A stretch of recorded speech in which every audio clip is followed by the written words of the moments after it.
Howdy, Sifters, and welcome to GameFace, episode 330 on Sifted Games at Sifted.net. I'm Shane Satterfield, your host for the next couple hours of intense game discussion, and most importantly, today is Valentine's Day. But more importantly than that, it's also Matt's birthday. Happy birthday, Matt. Thank you. Gonna do anything special to celebrate? No, just turning late 40s. Yeah, well, I'll give you a round of applause for making it. A lot of people, when they get to our age, they don't like to go up another year.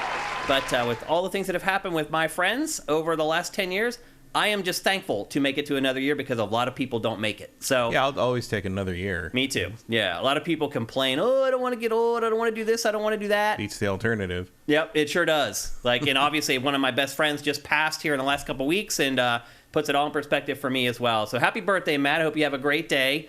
Glad to have you around for another year, another trip around the sun. Hope you guys are doing great. Hope you guys have plans for Valentine's Day or Valentine's evening tonight. You going out on any dates, Matt?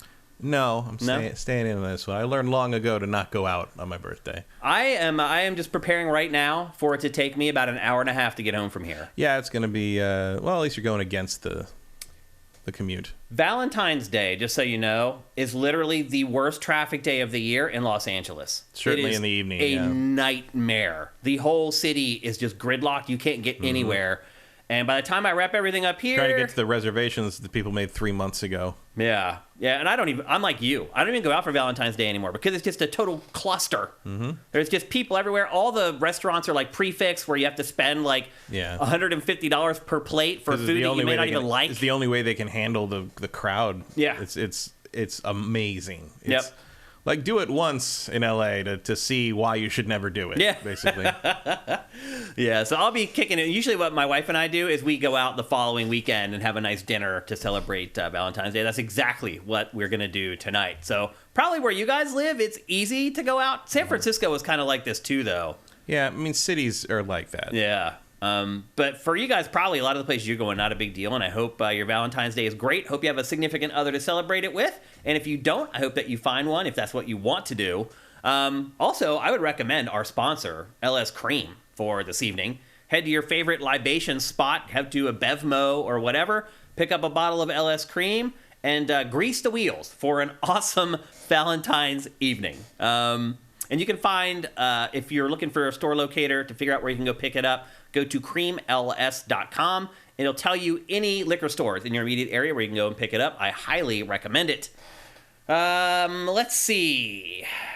We're going to celebrate Valentine's Day today on GameFace. I don't think we've never done this before. I don't know if the show's ever fallen on Valentine's Day like this, or your birthday. No, honestly. I don't think so. Yeah. So we do have a topic in today's show where we celebrate Valentine's Day. I'm not going to spoil it. We have to wait till we get to the topic, but we do have that. We also have discussion on Hogwarts Legacy. Matt and I discussed the controversy around Hogwarts Legacy last week. Today we're going to discuss the game. I have been playing it over the last week, so today's discussion will just be about the game itself. We're going to talk about the big Nintendo Direct that happened this week, and it was big. Wow. There's a lot to talk about there. We're going to talk about Star Wars Jedi Survivor, the big Star Wars game is coming out here in the next 2 months. We have a great show for you guys. Hope you guys are excited. Let's check in on chat here and see what you guys are up to. Oh, we already got the hype train going. Thanks, guys. That's awesome. Thank you.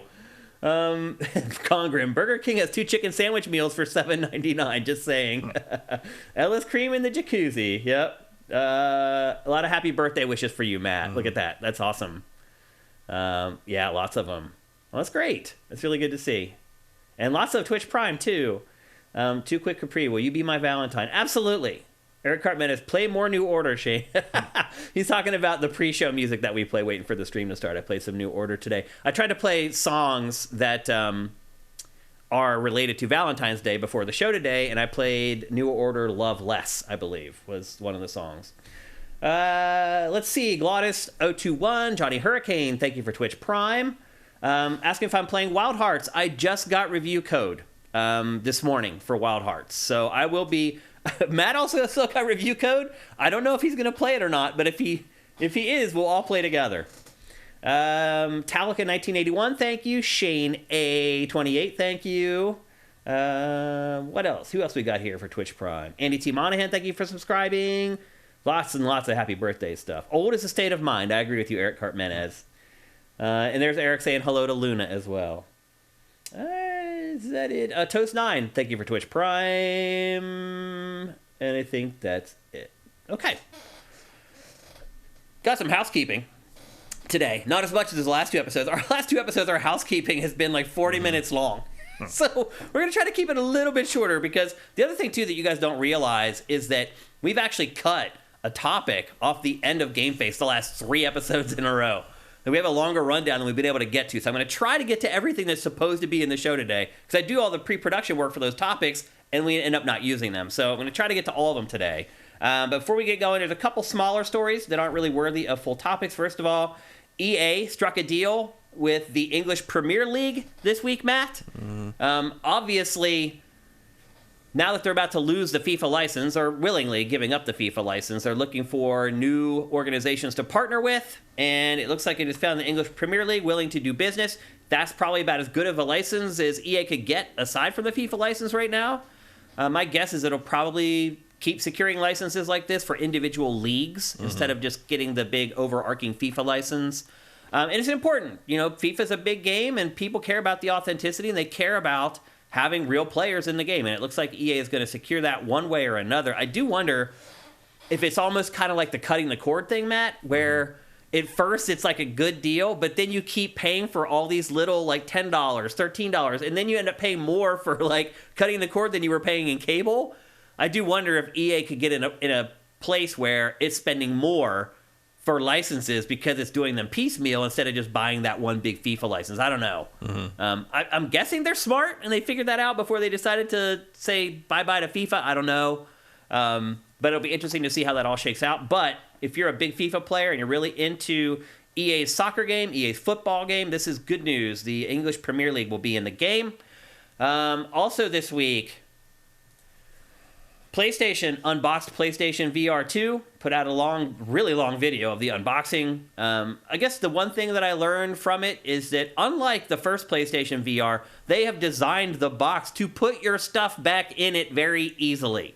That's good. I could never get it all. Right, I never could get it back in. So they're setting it up this time, so if you want to take it to a friend's house, the box is just, you throw the stuff in there, everything fits perfectly, off you go, you take the box over to a buddy's, and you can play. So that's a huge improvement.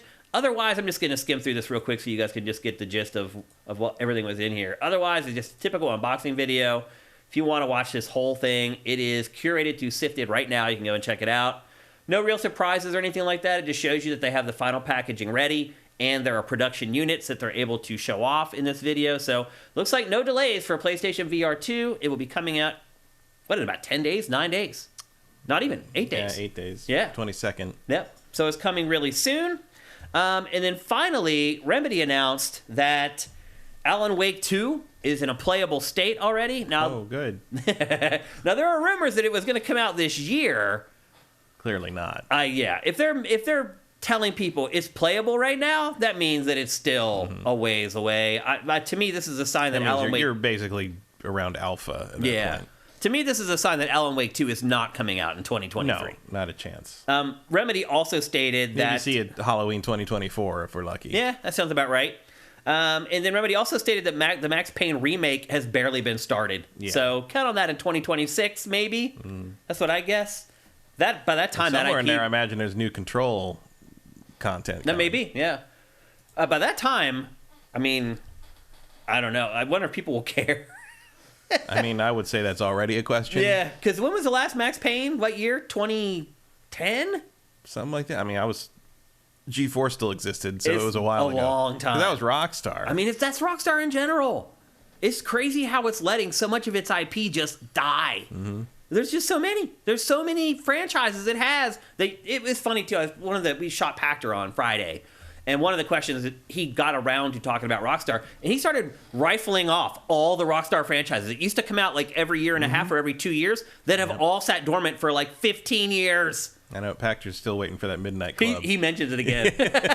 He does. He mentions it again. He's been waiting for Midnight Club since like the first episode, I think, of Pactor Factory talked about Midnight Club. And it still hasn't shown up. And we're like 7 years later or whatever. So, yeah, Rockstar just letting all that stuff languish. You got to wonder when Take-Two's like, look, let's start farming some of this IP out to some other developers. Yeah, I'm sure that Rockstar then just emails them the sales numbers for GTA 5 right? and says, shut up. I think we're good. Yeah, I mean, have a Coke and a smile, shut the fuck up. So anyway, it looks like no Max Payne for quite a while still, and maybe Alan Wake. I think probably Halloween of next year is right around when we'll see. That's probably what they're targeting. We'll see if they make it. Yeah. But didn't one of their trailers say 2023 or something? Or did they announce 2023 at first? I don't think so. I thought there was some kind of an official You know, I don't pay attention to the dates on trailers. They don't mean anything. Yep. Cinetyke says, I care a lot, but I don't mind waiting for a good remake. Fair enough. I really have never had an affinity for Max Payne. Even back with the first one, everybody was freaking out about the bullet time and stuff. I was like, that seems like the only thing the game has. I don't know. I never really got into the character. The character was just unlikable to me. And I think that was the idea. Yeah, I mean, Noir is like that. Yeah. The original, I think 2 does a better job of kind of making him a person, whereas he's more of an archetype in the first one. Yeah. And the dialogue is fun. I mean, when you play it now and you realize that all of that is very self-aware, whereas maybe when you played it when it came out, you were too young to realize that it wasn't supposed to be played straight. Yeah. It's pretty. It's also very funny that it's the developer is his face in the first one, and you're like, why? Like, who is that? Sam? Yeah, the head of Sam the Lake. studio. Yeah, it's very fun. And then you see interviews with him, you're like, what the fuck? You're like, it's Max Payne. It's Max Payne, but he's speaking with a Swedish accent, right? Like Norwegian, or Scandinavian. I don't remember where they're from. He's a good guy. I like Sam a lot. I've he's worked with him a few times, and he's always been fun. And then he didn't look like that in 2. He did not. Yeah. Or not very much not in 3. Definitely not. Yeah, they completely changed him. I always thought they should always have like a bad Sam Lake skin you could put on as like an unlockable thing. Yeah. To just like put that face back. Like, yep. So anyway, placeholders that make it to the final product. Always a fun trivia item. Yeah. So anyway, those are the smaller stories from the week that we're not going to dedicate entire topics to, but we have plenty of show to get to. Let's kick it off. Was it Max Payne 2 that if you turn the detail all the way down, the tires got square on cars? Yeah, it lowered the poly output of the engine. Yeah, it was bizarre. Like I think I remember running like a little bit on we did a quick little thing on like Max Payne 2 on lowest settings, and it was like those it's like a demake. Yeah, it was like those demake like TikToks now, but like back in like the early 2000s, it was like, yep, now they've got everything. Oh no, it was the Matrix. It was the Matrix. Enter the Matrix. Oh. If you turn the detail way down, the cars had square wheels. A lot of games were like that back in the day. When you turn it down, it wasn't turning down like shaders and lighting and things. It was like literally lowering the amount of polygons that the engine was. You were simplifying the character models. But I think that was the only time I ever saw a game with cars where like if you dropped it down far enough, the wheels became squares. That's hilarious. That's a level of saving. You probably don't need to go that far. Not anymore. They found other ways. At least make them octagons. I'm saying. Yeah. And I would argue that a lot of times anymore with game engines, polygons aren't really what's pushing the engines anymore. Back then it was, but now now it's not really all anymore. Yeah, now it's all details and it's all the effects and everything. Yep. There is no real option for, model complexity anymore. Nope. And it's not all, even a thing anymore. I mean, even shadows, like... Yeah.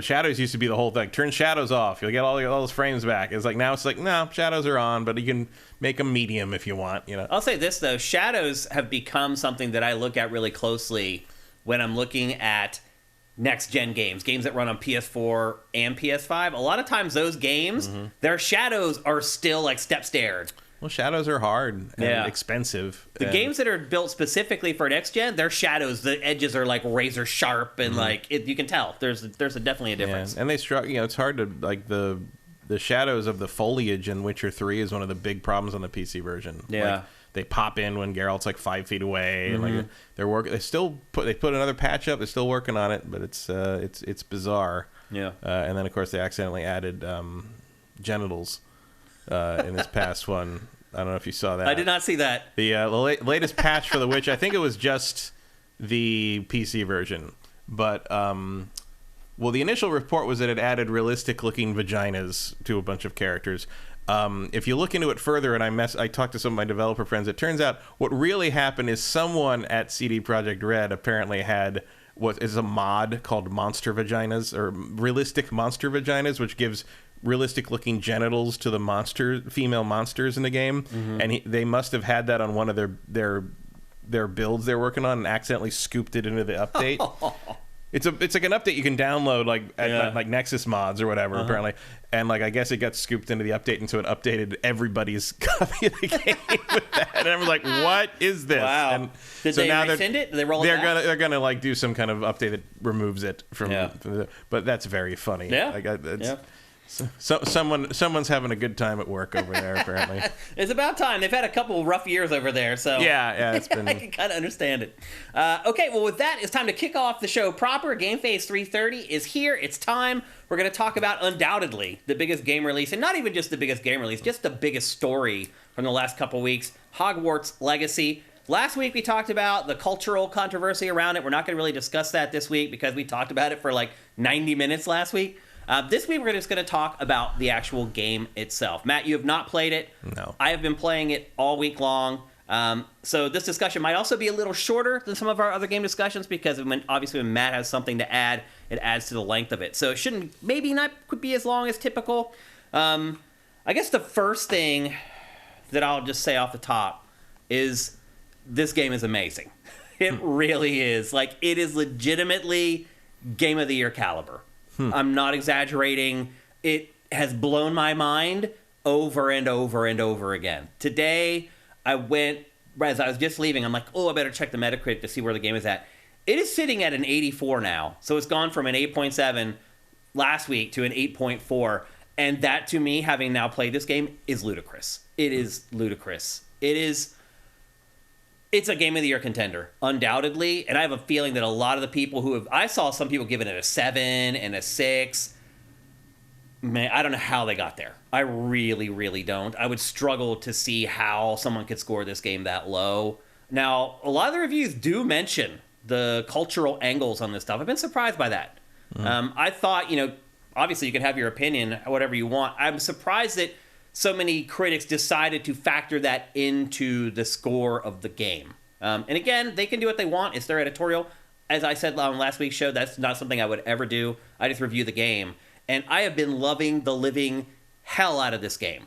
I don't know where to begin. I guess I'll begin with the story. And one thing I will say is I think what most people think the story of this game isn't what it really ends up being. Like, everyone thinks it's about smashing this goblin uprising. That is part of the plot. There's this crazy powerful goblin who is like trying to get all the other goblins in the area to overthrow basically the government, even though per se the government, I guess, is a good way to put it. But if you want to consider what the people that run the wizarding world to be a government, right?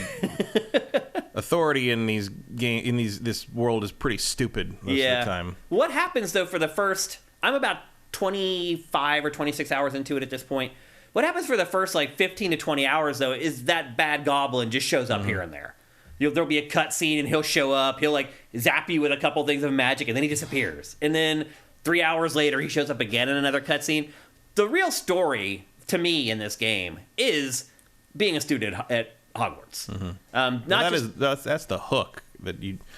One could even argue you probably don't need the Goblin Rebellion thing. You really don't. If that's already in part of the game. Yeah, because the other thing, too, is that you're rare. So you're this prodigy coming into the school. Of course you are. You're starting at like a fifth-year student or whatever. So you're basically skipping all of Hogwarts and just showing up at the end.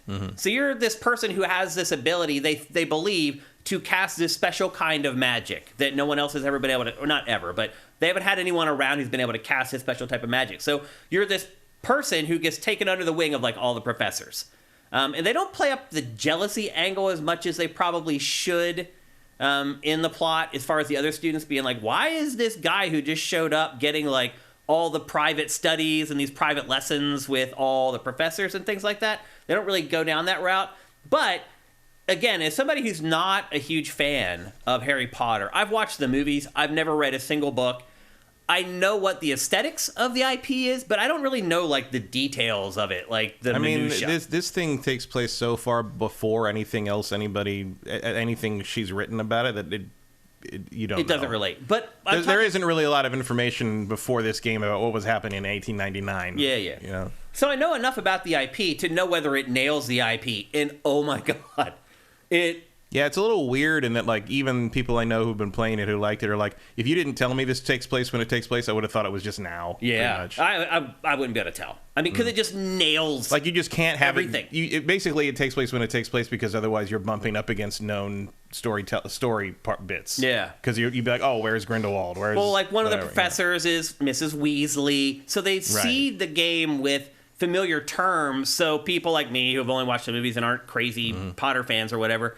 There's a connective tissue there to get you. It's very Star Wars prequely. Yeah, and it's like here's an equivalent of everybody you know, and some of them have the same name. Like here you go. Yep. The droids are here. Like who knew? Yeah. So to me, the story really is more about like you're the young buck at Hogwarts, which makes it even weirder that like if you just left the goblins out, there would be a lot less consternation about the actual content of the game because you can't really get away from the Jewish stereotype thing on that.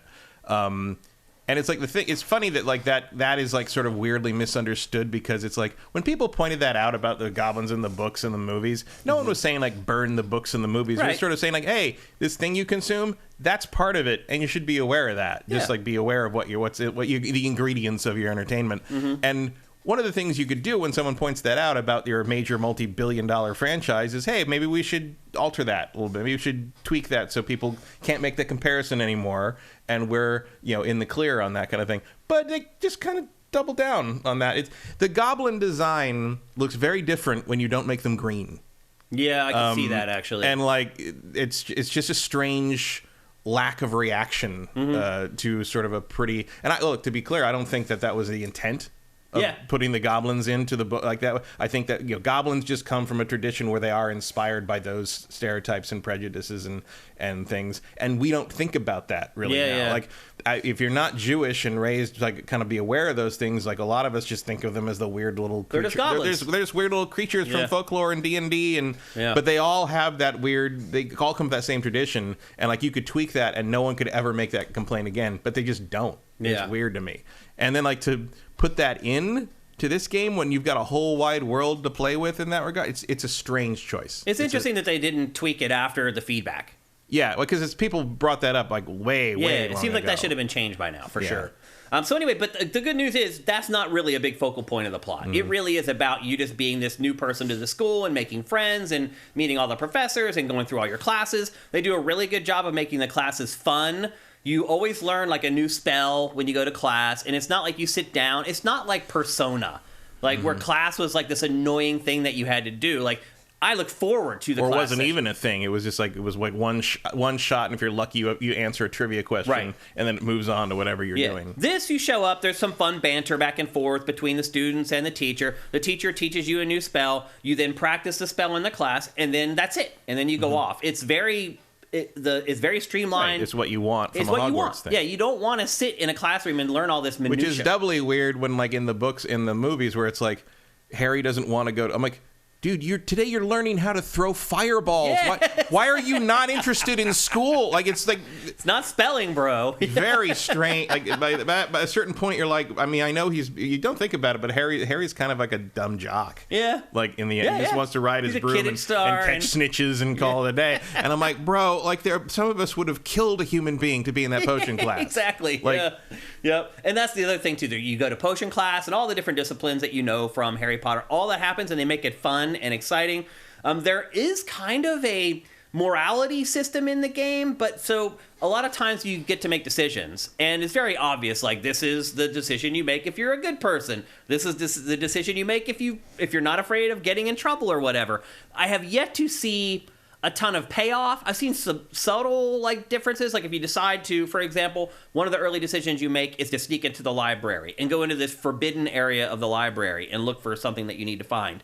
And one of the classmates that you first meet, he's like, you want to go into and you get to decide whether you want to kind of break the rules and go into the library or not. And then later on, obviously, some of your professors find out about it and they bring it up. So I haven't seen big consequences as far as like changing the story on down the road, but it does change. There isn't any? At the end of the game, you have one choice to make that determines which ending you get. That's it. Okay. And none of the other stuff matters? No. It's pure Mass Effect 3. Okay. Except Mass Effect 3 has 3 options. And this one has 2. But, like, dialogue does change later on. So one of the professors will be like, well, since you snuck into the library, then blah, blah, blah. There's nothing that's, like, tabulating up like whether you're good what or you've bad. done, what you've chosen that's going to like railroad you into like one ending or the other. It's you get one or the other depending on the like literally your last decision in the game. Gotcha. Okay. So you're free to choose whatever you want without worrying about whatever ending doom you're the going to ending of get. the Yeah, game. it's not like that. It is literally the thing everybody whined about in Mass Effect 3, but no one's whining about it in this one for some reason, which is interesting. So anyway, yeah, there's not as much agency over how the plot plays out as maybe a lot of games like this now we kind of expect it to happen. But let's be honest, like a lot of games don't. God of War, Ragnarok didn't give us choice. And I mean, really, if you can give enough people seem to think there is that maybe it's doing the job well enough as it is. You may be right. So if we know that we look under the hood on things like that and realize it, but there are tons of people I know who played Mass Effect 3 that didn't realize that that's how it worked. That it didn't really matter. The game does like tempt you at times to like use the dark arts to cut corners and stuff like that. So it does challenge your morality as far as making decisions. There's no punishment for using unforgivable curses or anything. It's a strange choice to not have that, but at the same time, I kind of get like, they've said that there's no way to they couldn't find a way to put that in gameplay that didn't feel like it was punishing the player for choosing how they wanted to play, and like I get that. You could argue that maybe someone who's choosing to just cast Avada Kedavra on people should probably be punished, but okay, whatever. I always found it interesting in the films too that it was 1899. They were looser on things like that. In the films, it seemed like the dark arts weren't like a bad thing. Like that's one of the things that I got from the films over time was that like when I first started watching the films, I was like, oh, the dark arts, and you have this professor, and he's this bad guy. And as it turns out, that wasn't the case at all. He was like one of the good guys all along. And I feel like this game does a good job of that too. Basically saying, the dark arts, if you use them, doesn't mean that you're a terrible wizard or whatever. That's just sometimes you need to use them out of necessity or whatever. So I feel like it does just generally, the story does a great job of being a Harry Potter power fantasy. It really does. It just sinks you right into life at Hogwarts, being around the other kids, being around all the professors, blah, blah, blah. Let's talk about how the game plays. So we just came off playing Forspoken, Matt, and we both had issues with how the magic combat worked in that game. And now, I remember when we talked about it, I was like, I can't really put my finger on why it didn't work. Now that I've played Hogwarts Legacy, I totally understand why the magic in Forspoken was not handled well, because the magic in this is amazing. When you first start out, and you end up getting just do the math, 5 times, 40 spells, it seems like, ultimately in this game. It's insane how many spells there are. But what I like about this system is you can create crazy magic combos. So how you cast magic in this game is you squeeze R2, and then another menu comes up that for your face buttons, and you just tap the corresponding button for whatever spell you want. And they're all on a cooldown. Well, once you start to learn how your spells work and how long of a cooldown they have, you start creating this rhythm. And so if you're watching some of the combat there earlier, enemies, when they block, they'll have like a bubble around them. And the color of the bubble matters because that tells you what kind of spell you need to break their stance, basically. And once you break their stance, then you can unload on them and do damage. So you can do that in a couple ways. You can just use the corresponding spell. It'll leave them, but you can also just levitate them. You can spray them with ice and freeze them. All of those kind of start the combos and open up the combos. And some of the combos, if you start with levitation, it becomes like a juggle combo. If you start with the fire blast, then it just becomes piling on the fire damage. And the more you play the game, the more you start to understand how long it takes each spell to cool down so that you can use it again. And eventually you find this sequence of spells that you can cast that you can basically replicate over and over again. There's also a blocking mechanic in the game with the triangle button. And if you hold it, and somebody attacks while you're holding it, you will automatically do like a counter attack, like a counter spell.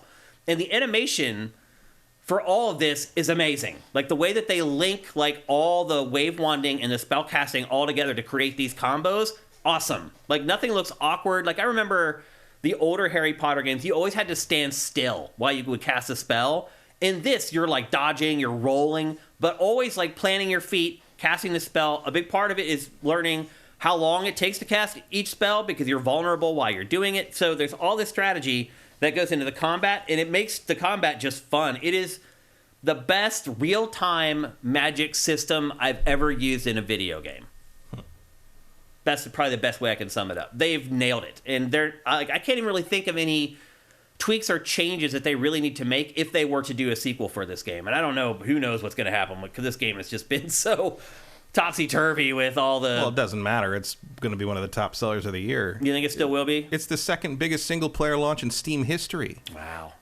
It deserves it. But behind only Cyberpunk 2077, I should add. Yeah. I'll say this.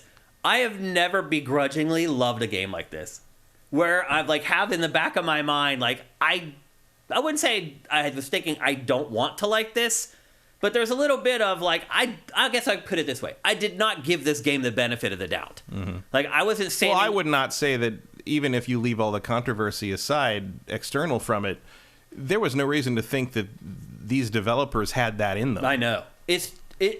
So I got about 10 hours into this game, and I was like blown away, Matt. I'll be honest with you. I like stopped playing and just like looked around and was like, hot damn, this game is effing incredible. And you don't care about Harry Potter. I don't give two squirts of you-know-what about Harry Potter. It is just an amazing open-world action RPG. I'll get into it. Like, you just keep uncovering crazy stuff in this game that's all Harry Potter. You walk by and you don't even notice half of the stuff that's going on. Like, for example, there's brooms that just sweep on their own. There's books that like fly through the air and then they go into a bookshelf. There's suits of armor that crack jokes at each other and attack each other when you turn your back. You'll turn your back, you hear bang, bang, bang, bang. You'll turn around and they'll be like readjusting themselves and they're like fighting each other when you turn your... Like, there's just stuff like that all over this game. Everywhere. Like, you're out in the open world and you'll find an axe just like floating in the air. You wave your wand at it, it chops the wood. There's just... It's all over the place. All these little touches that most open world games don't even bother with. The other thing I say too, the open world in this game, incredible. There aren't these like miles and miles of just dead area between each town. There is just stuff happening every like 100 yards. Like, you get a broom and it's just like, first of all, amazing. You get on the broom and you can just fly wherever the hell you want in the open world. But before that, when you're on foot, before you get the broom, it is just like, there's no downtime out in the open world. Like, they've put like a hamlet like every 100 yards. And there's just interesting, incredible stuff to do all over the world. Like, the side missions in this game, there's over 100 side missions. I have not had one fetch quest. Not one. It's crazy. And a lot of the side quests, multi-part, where you're going all over Hogwarts and all over the Hogmeads and all these different areas. So you have your broom that you can just jump on and fly wherever the hell you want. It controls great. You can choose from different brooms, and you can feel the differences in the brooms and how they handle in the air. You also, eventually, you get mounts as well. But I just used the broom because it's fun. And it's just crazy. Like, you can be in the middle of a fight, and to jump on your broom, you just hold L1 and then tap circle, and you just hop on the broom and just fly up in the air. So if things get too hectic and you're about to die or whatever, you can just do that combo and boom, you're off the ground and you're flying up in the air and you're getting away. It's exhilarating. Like, flying on the broom is exhilarating. It feels great. And again, you can fly wherever you want. And there's stuff for that too. So there's all these mission objectives up in the sky where you're popping balloons and you're flying through rings and you're doing time trials and you're over at the Quidditch court, like, being tested by the Quidditch coach and blah, blah, blah. Now, keep in mind, there is no Quidditch in this. And it is funny that it's almost awkward at the beginning of the game. Like, the narrator says, like, and they could not play the Quidditch because like, basically because they knew people were going to be pissed off that it wasn't in the game. So they put it in the VO right in the beginning. The Quidditch. No Quidditch in this. Pretty much. Like, don't expect Quidditch. Just telling people right away that, like, something that a lot of people would expect was not going to be in the There's game. what you do in the sequel. There you go. The sequel has a full Quidditch season in addition to the... But there's so many mission types. Like, the main mission types are, you never guess what you're going to be doing next. Like, and they're all Harry Potter. Like, they just nail everything about this game. Like, the quests, the voiceover, the writing, the scenarios, the sequence of events. It always makes sense within the context of the IP. It's astounding. Like, I've been blown away by this game. You got into the open world too, and there's puzzles out there, like crazy puzzles. Like, I found a puzzle where I am, like, jumping through dimensions. Like, there's these, like, doorways that take you from one dimension to the next, and you're, like, trying to, like, navigate through this area, and it just, like, mind-bending puzzles. Like, it's crazy. I just one thing after another in this game I've just been blown away by. There are Zelda-esque dungeons in the game where you just get in there and you're like, hot damn, this has been going on for like 30 minutes, and you fight all the way to the end, and at the end you get some piece of clothing or a cloak or something like that. One thing I will say is the gear and the loot in this is a lot like Destiny, where you get, oh, here's a new hat. It gives me +1 defense over the hat that I just had. And that does get a little annoying. And what makes it more annoying is my biggest complaint about this game, and this just shows you, to me, how good this game is. My biggest complaint is the laggy menus. So if you tap like the touchpad on the PS5 controller, or you hit start, if you hit the touchpad, it brings up the typical menu where you tap R1 or L1 to cycle through the different tabs. It lags like crazy, and it drives me nuts because you're always getting new gear, and you always need to go and equip that new gear, and you have to go through the cycle. I know it may sound like I'm nitpicking. You're like, oh, the menus are laggy. You have to use the menus a lot in this game. But that is my biggest complaint with the game, is the laggy menus. And I'm sure anyone who's played this on PS5 probably is like, damn right, those menus suck. But as I said, there are Zelda-like dungeons that you can play through. There's horde modes that you find out in the open. There's mini games like this, just these sports that you play, like all over the place. It's crazy. It almost feels like the developers of this game knew that they're going to have to go above and beyond to overcome a lot of the things that were happening with the game as they were developing it. And they just were like, you know what? We're just going for broke. Yeah. I mean, I think it's some of that, and it's also, again, even if you remove the controversy from it, this is the first big budget Harry Potter game in how long?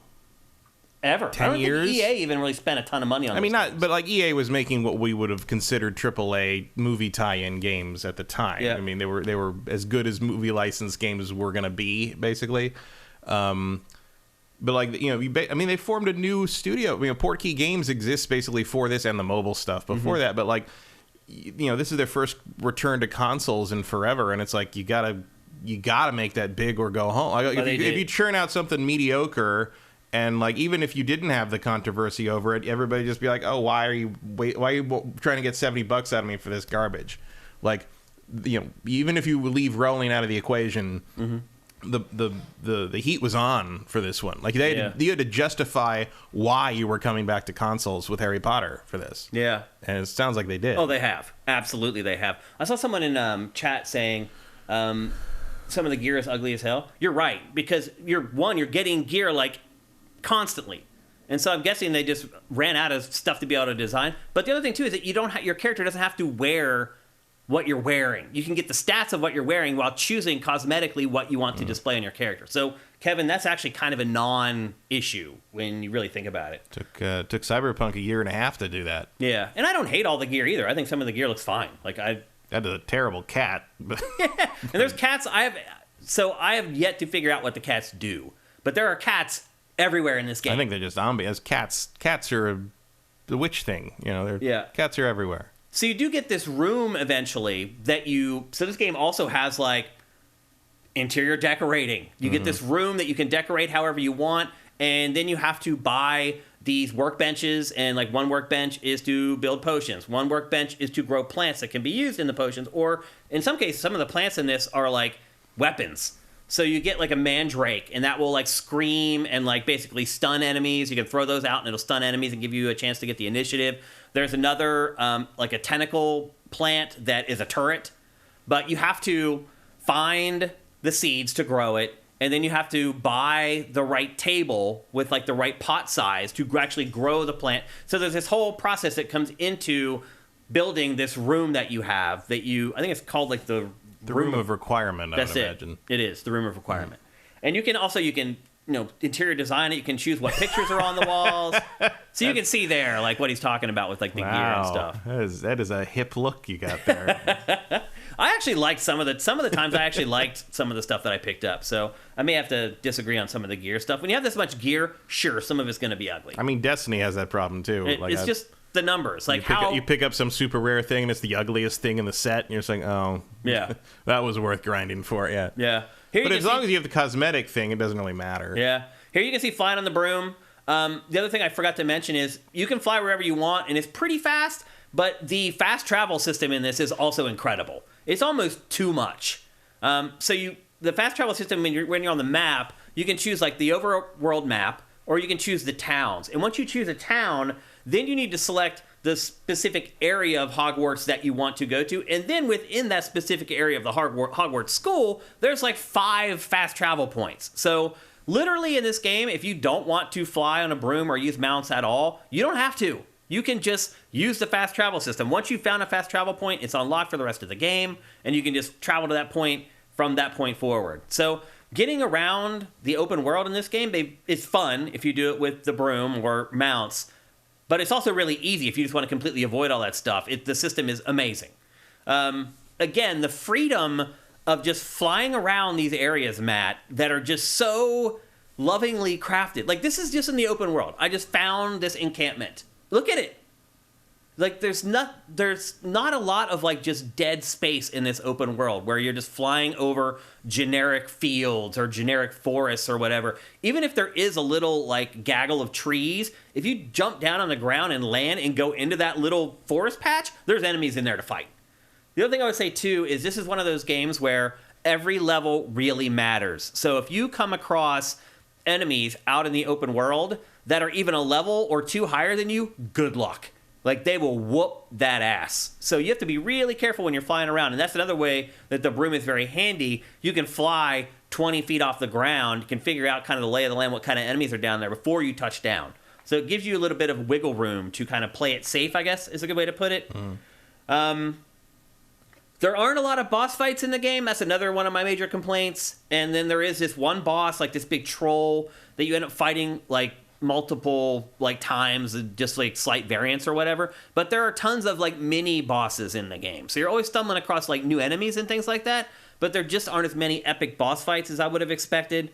I already talked about the side missions. They are all over the place and they're all varied. There's over 100 total. None of them are trash. I've yet to play a single side mission that I found unfun or uninteresting. The other thing I love about this game that it does better than most open world games is that it completely eliminates the need to talk to every NPC. Now, I know some people may like spending copious amounts of time walking up to every character in a video game and hitting a button and standing there waiting for them to talk and then having to wait for them to finish before you can leave. I hate that crap. This game, instead of forcing you to go and talk to people, they just talk. So if you walk by them, they're just talking. And if you want to listen to what they're saying, you just stop and stand there and listen. It's not something that you have to, like, initiate manually. Like, again, just a very small quality of life tweak that they've made to this game that I think goes a long, long way. You're seeing character creation right now. It's not that great. It's pretty rudimentary. I was kind of surprised at that. I did manage to create a character that looks kind of like me. Actually looks more like my little brother, to be honest. But it's not that extensive. That was one thing that I thought the game came up a little bit short on, was not giving you enough features to really kind of create a character that looks like you, if that's the type of player that you are. And that was one of the earliest like mod stuff that started the first was character creation tweaks. It needs it. Yeah, it could use a lot more options. But still, I managed to create a character I was mostly happy with. As I said, my biggest complaint of all is that the map and the menus are just laggy AF. And again, you constantly have to go into them to equip that new piece of gear. After a while, I got sick of it and just started rolling with my gear. And I'm like, you know what? I'm going to wait until I have like real upgrades to each one of these pieces before I go in and change them. Because the other thing, too, is that the game isn't that difficult. Once you get the hang of the combat, it's not that tough. Now, I'll say this. Like, again, if you tangle with people or enemies that are a level or 2 higher than you, it can be tough to beat them. But if you stay to enemies that are mostly your level, it's not that difficult. Because the other part, too, in addition to having an awesome magic system that's a lot of fun to play with, you can also pick up objects and throw them at enemies. And that comes in really handy. For example, like if in some of that battle footage, you may have seen like little R1 icons, like on barrels and other stuff laying around. You just tap R1, and it will automatically hurl that object at an enemy. And at the very least, if you don't have a spell equipped that'll break their guard, that will break their guard. They also do tons of damage. So that stuff also gets integrated deeply and richly into the combat as well. And it gives you another option, particularly when you're fighting some of the tougher enemies in the game, or if you decided to step up and fight an enemy that's maybe a level or 2 higher than your character is at that moment. As I said, they use a color-coded system for breaking the guard of enemies. You're not constantly wondering. You can literally just look down at your menu and be like, his defensive bubble is yellow, use my yellow spell. It's that simple. And that will break their guard and allow you to do damage to them. But also in the combat, there are L1 modifiers to use as you cook up stuff in the lab, or to perform over-the-top finishers, in addition to grabbing the stuff from R1. So if you grow the mandrakes, they're mapped to the L1. There are these crazy, like, double finishers where you tap L1 and R1. Like, some of them will just slam enemies into the ground. Some will call down these gigantic, like, lightning storms. And I haven't quite figured out how to control which one you do, because it's always in the heat of battle that it just kind of happens. But I guess I don't know what the variance is that decides which actual attack you do, but they're amazing and impressive. So overall, the combat in this game, I think, is excellent, particularly for a game where there's no melee. It is literally all magic casting, all projectiles, and I feel like they just nail it. As I said, there are so many spells. Like, realistically, there's probably close to 40. And there's probably 5 or 6 different classes of spells that you can use.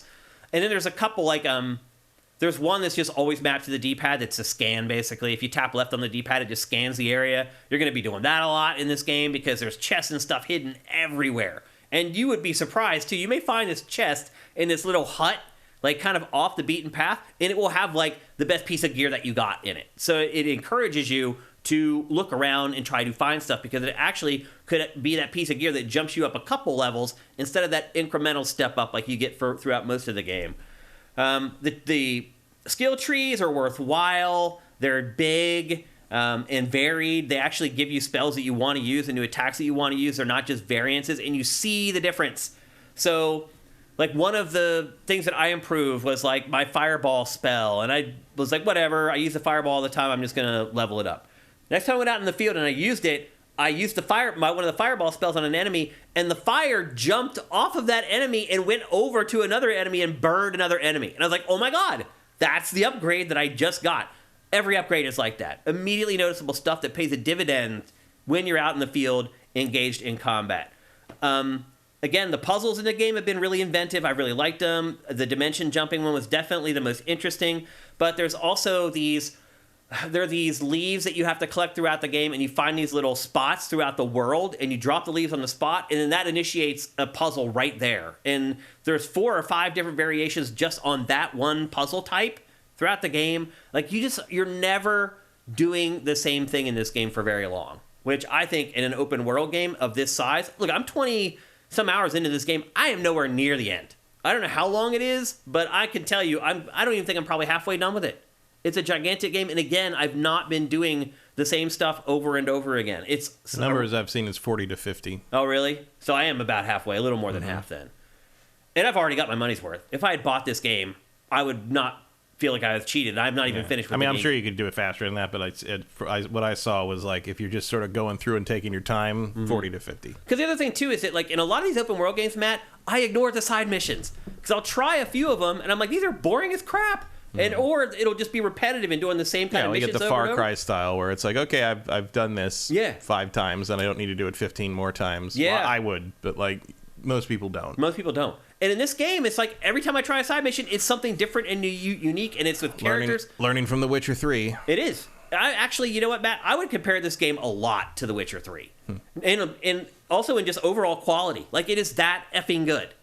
I've thought about The Witcher 3 a lot playing this game. I would be surprised if that wasn't one of their touchstones. It may be. Like, if you're going to make an open world RPG with magic in it, you're going to want to look at The Witcher. Yeah, and having just played Witcher 3 because the next gen version just came out, I had that, which, by the way, is so good that it kept me from playing a lot of the big games from Q4 last year. I had that very fresh in my mind when I started playing this, and this compares extremely favorably to The Witcher 3. The timing on that is correct, too, as well. Right. Like, that would have been... People would have absorbed that fully right as you were starting to plan this game. It's true. Yep, it's absolutely true. And then it's like, I said earlier, it's easy, but if you want to really test your combat skills, you can do it. Like, you can go out and you can find enemies that are going to put you to the test. And when you do that, that's when you discover that the combat in this is great. And it's fluid, and it's fun, and you can also mix it up. Like, you don't have to play like me. Like, what I generally do is I freeze the enemy, then I unload all of my fire magic on them, and if they're not dead yet, then I levitate them, and I unload on them again, because by then, all the fire spells have on a cooldown. That's how I play. You could play it entirely differently. You could use levitation and juggle the enemies more. And you can also upgrade, like, your levitation spell, so that if you hit one enemy with levitation, it will start affecting the other enemies around him. Like when you first get it, it's just one enemy. But if you upgrade it, eventually you cast it on that one guy, and suddenly 3 people are floating in the air. So there's also incentive to keep going with the way that you want to play, because you can improve the way that you want to play the game. It's amazing. This game is amazing.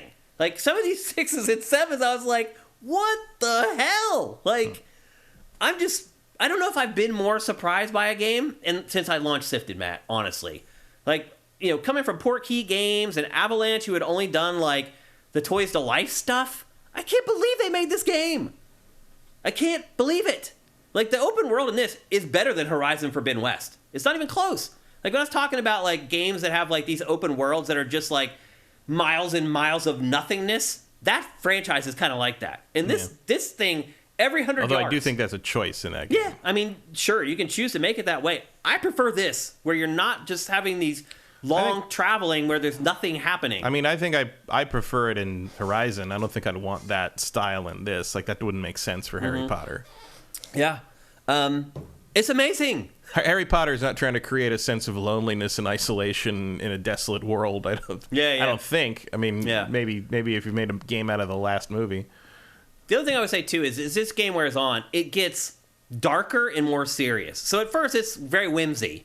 You get to choose your house. Like, they ask you, what house were you? Gryffindor. Yeah, I figure that's why you're wearing the red robe. Yeah, but so it didn't choose that, though. So you answer a couple questions to start, and then it suggests the house for you.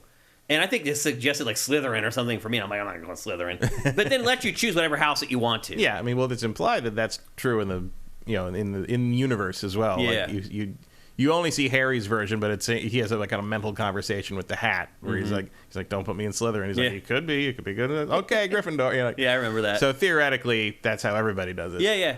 And so you can choose which house you want. It doesn't seem like there's a gigantic difference in which house you choose. So I don't know that. Yeah, but if you're a Harry Potter fan, it really matters. It matters a lot. Yeah. So there is some incentive. But it doesn't like unlock different spell trees or anything. I would imagine. No, it doesn't. So you're just hanging out with different people. The people, you're right. Like the classmates and the people like that change. Although, like, some of the classmates that I've hung around with the most in this game have not been in my house. Yeah. So do you want to hang out with assholes, nerds, jocks, or other? Pretty much. Like, I don't know what Hufflepuff is. Really. Yeah, me either. Yeah. Hufflepuff's just where you go if you don't have a defining characteristic. I don't know.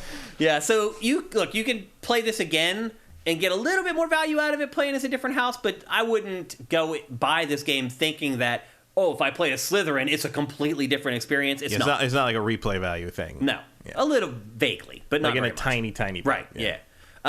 Like, maybe if you're a big enough fan, you would think that's a big enough difference to play again, maybe, but, like, probably not. Your mileage will vary, and proportionately to how big of a fan by how you are. much difference between the houses exists in your head already. Right. Kind of thing, yeah. That's a good way to put it. Like, if you wouldn't hang out with someone who says they're from Ravenclaw, maybe that is a replay for you. Yeah, exactly.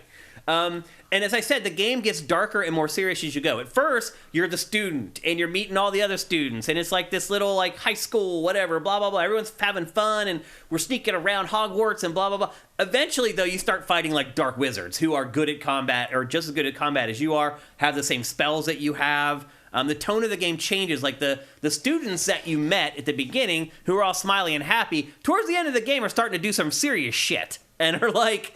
It's kind of interesting how it evolves. It's not like a switch is flipped either. It just happens gradually over the course of the game. That you start getting mixed up with these really bad people, and some of the people that you thought were these shiny, happy classmates, you get them out in the field, and suddenly they're straight up killers. Like, you're going out on these sorties where you're killing, like, 10 wizards or whatever. Like, it does take a little bit of a turn, and I don't know if... I don't have kids, but it might be a little too much for, like, young kids. I think this game got a teen rating. That's about right to me. Mm-hmm. But it does kind of take a little bit of a turn. That's how old the people in the game are. You're right. Yeah. So overall, this game is amazing. Like, it is going to absolutely be one of my Game of the Year contenders at the end of the year. And I honestly think, Matt, most of the games coming out this year are going to struggle to be as good as this game. If this is better than Spider-Man 2, something has gone horribly wrong. There's a good chance that it could be better than Spider-Man 2. I'm telling you right now. Like, that's how good this game is. Like... Last week, when I started seeing, like, some of the 9s and the 10s go up, I was like, these people have lost their damn minds. That makes me even have more questions about the IGN review, because the text in that review does not reflect what you've been talking about for the last half hour. But now I can understand it. And I'll be honest with you, Matt, I do not know how a hardcore fan of Harry Potter does not give this a perfect 10.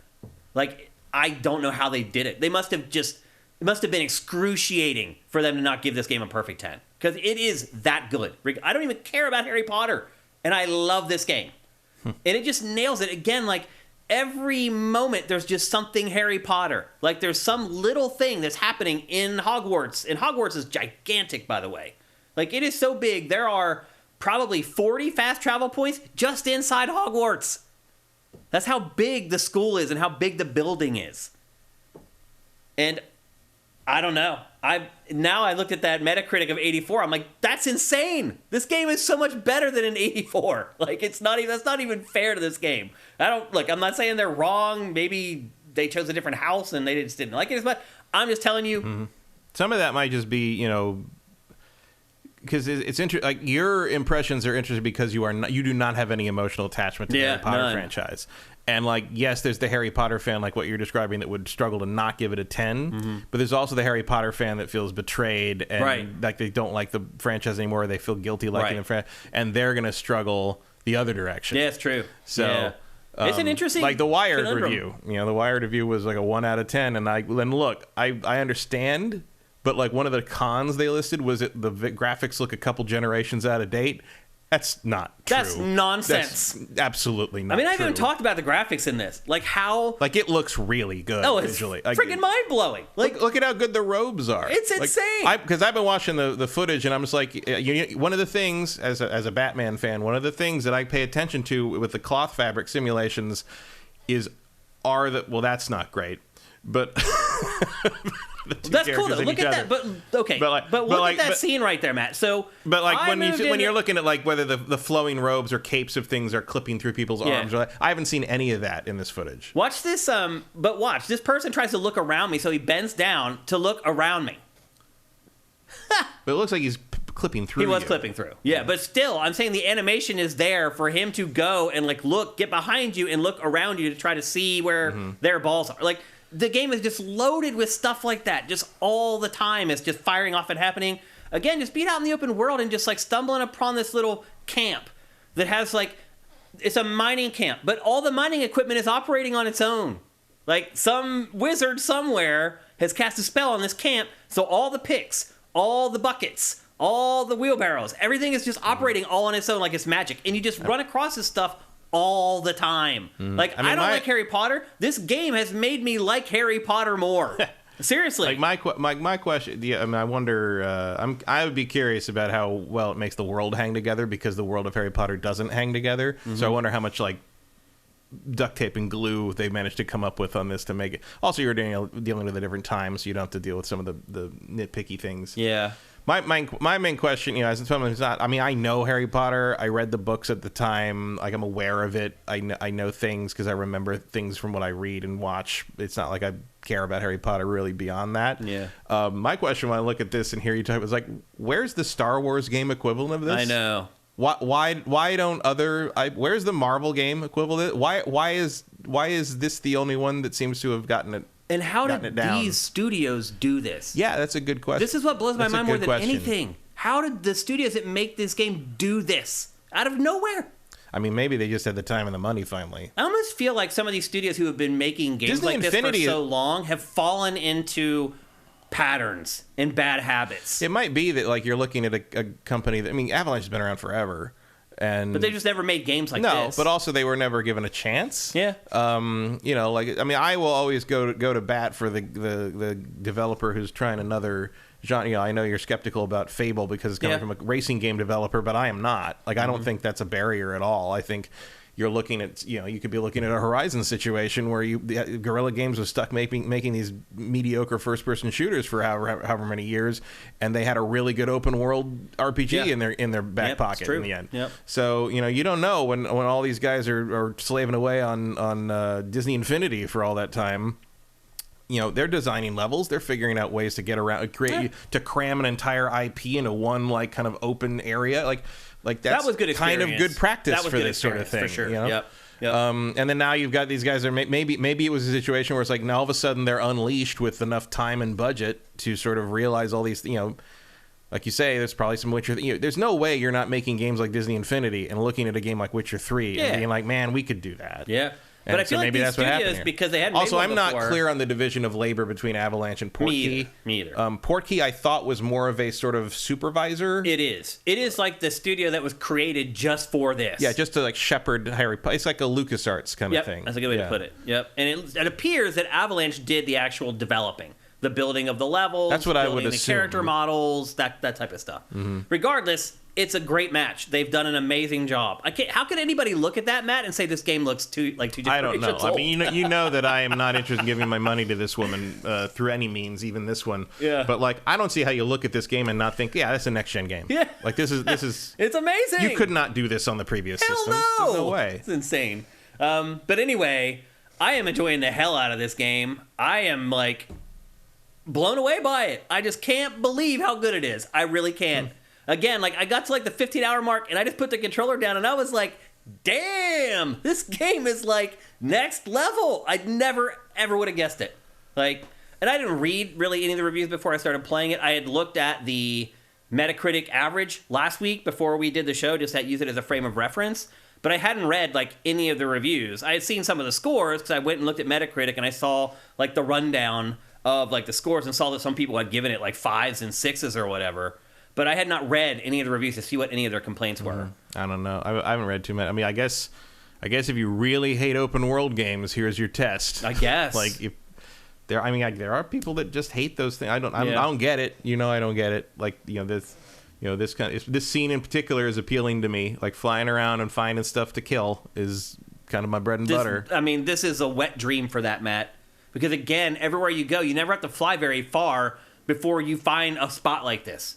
And you can go on the map too, and it'll tell you like, here's an easy encampment, here's a medium encampment, here's a hard encampment, and you can just set up something a waypoint or whatever, and you can just go through these and just immediately go do them if you want to. But you don't have to. You literally just fly around and you're just constantly finding stuff. You land, you're like, what's this? You fiddle around with it for a little while. Oh, this is a puzzle. I just started the puzzle, and then you solve the puzzle, and then you're like, oh, are there more puzzles like this? You go and look at the map. You're like, oh, absolutely there are. And then you fly. It's one of those games where the connective tissue between the missions and like telling the difference between a main mission and a side mission in this is very hard because the side missions are just as good and as interesting.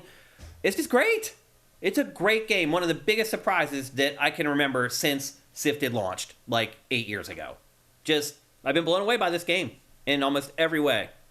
And this is the room right here I was talking about, Matt. What would you call it again?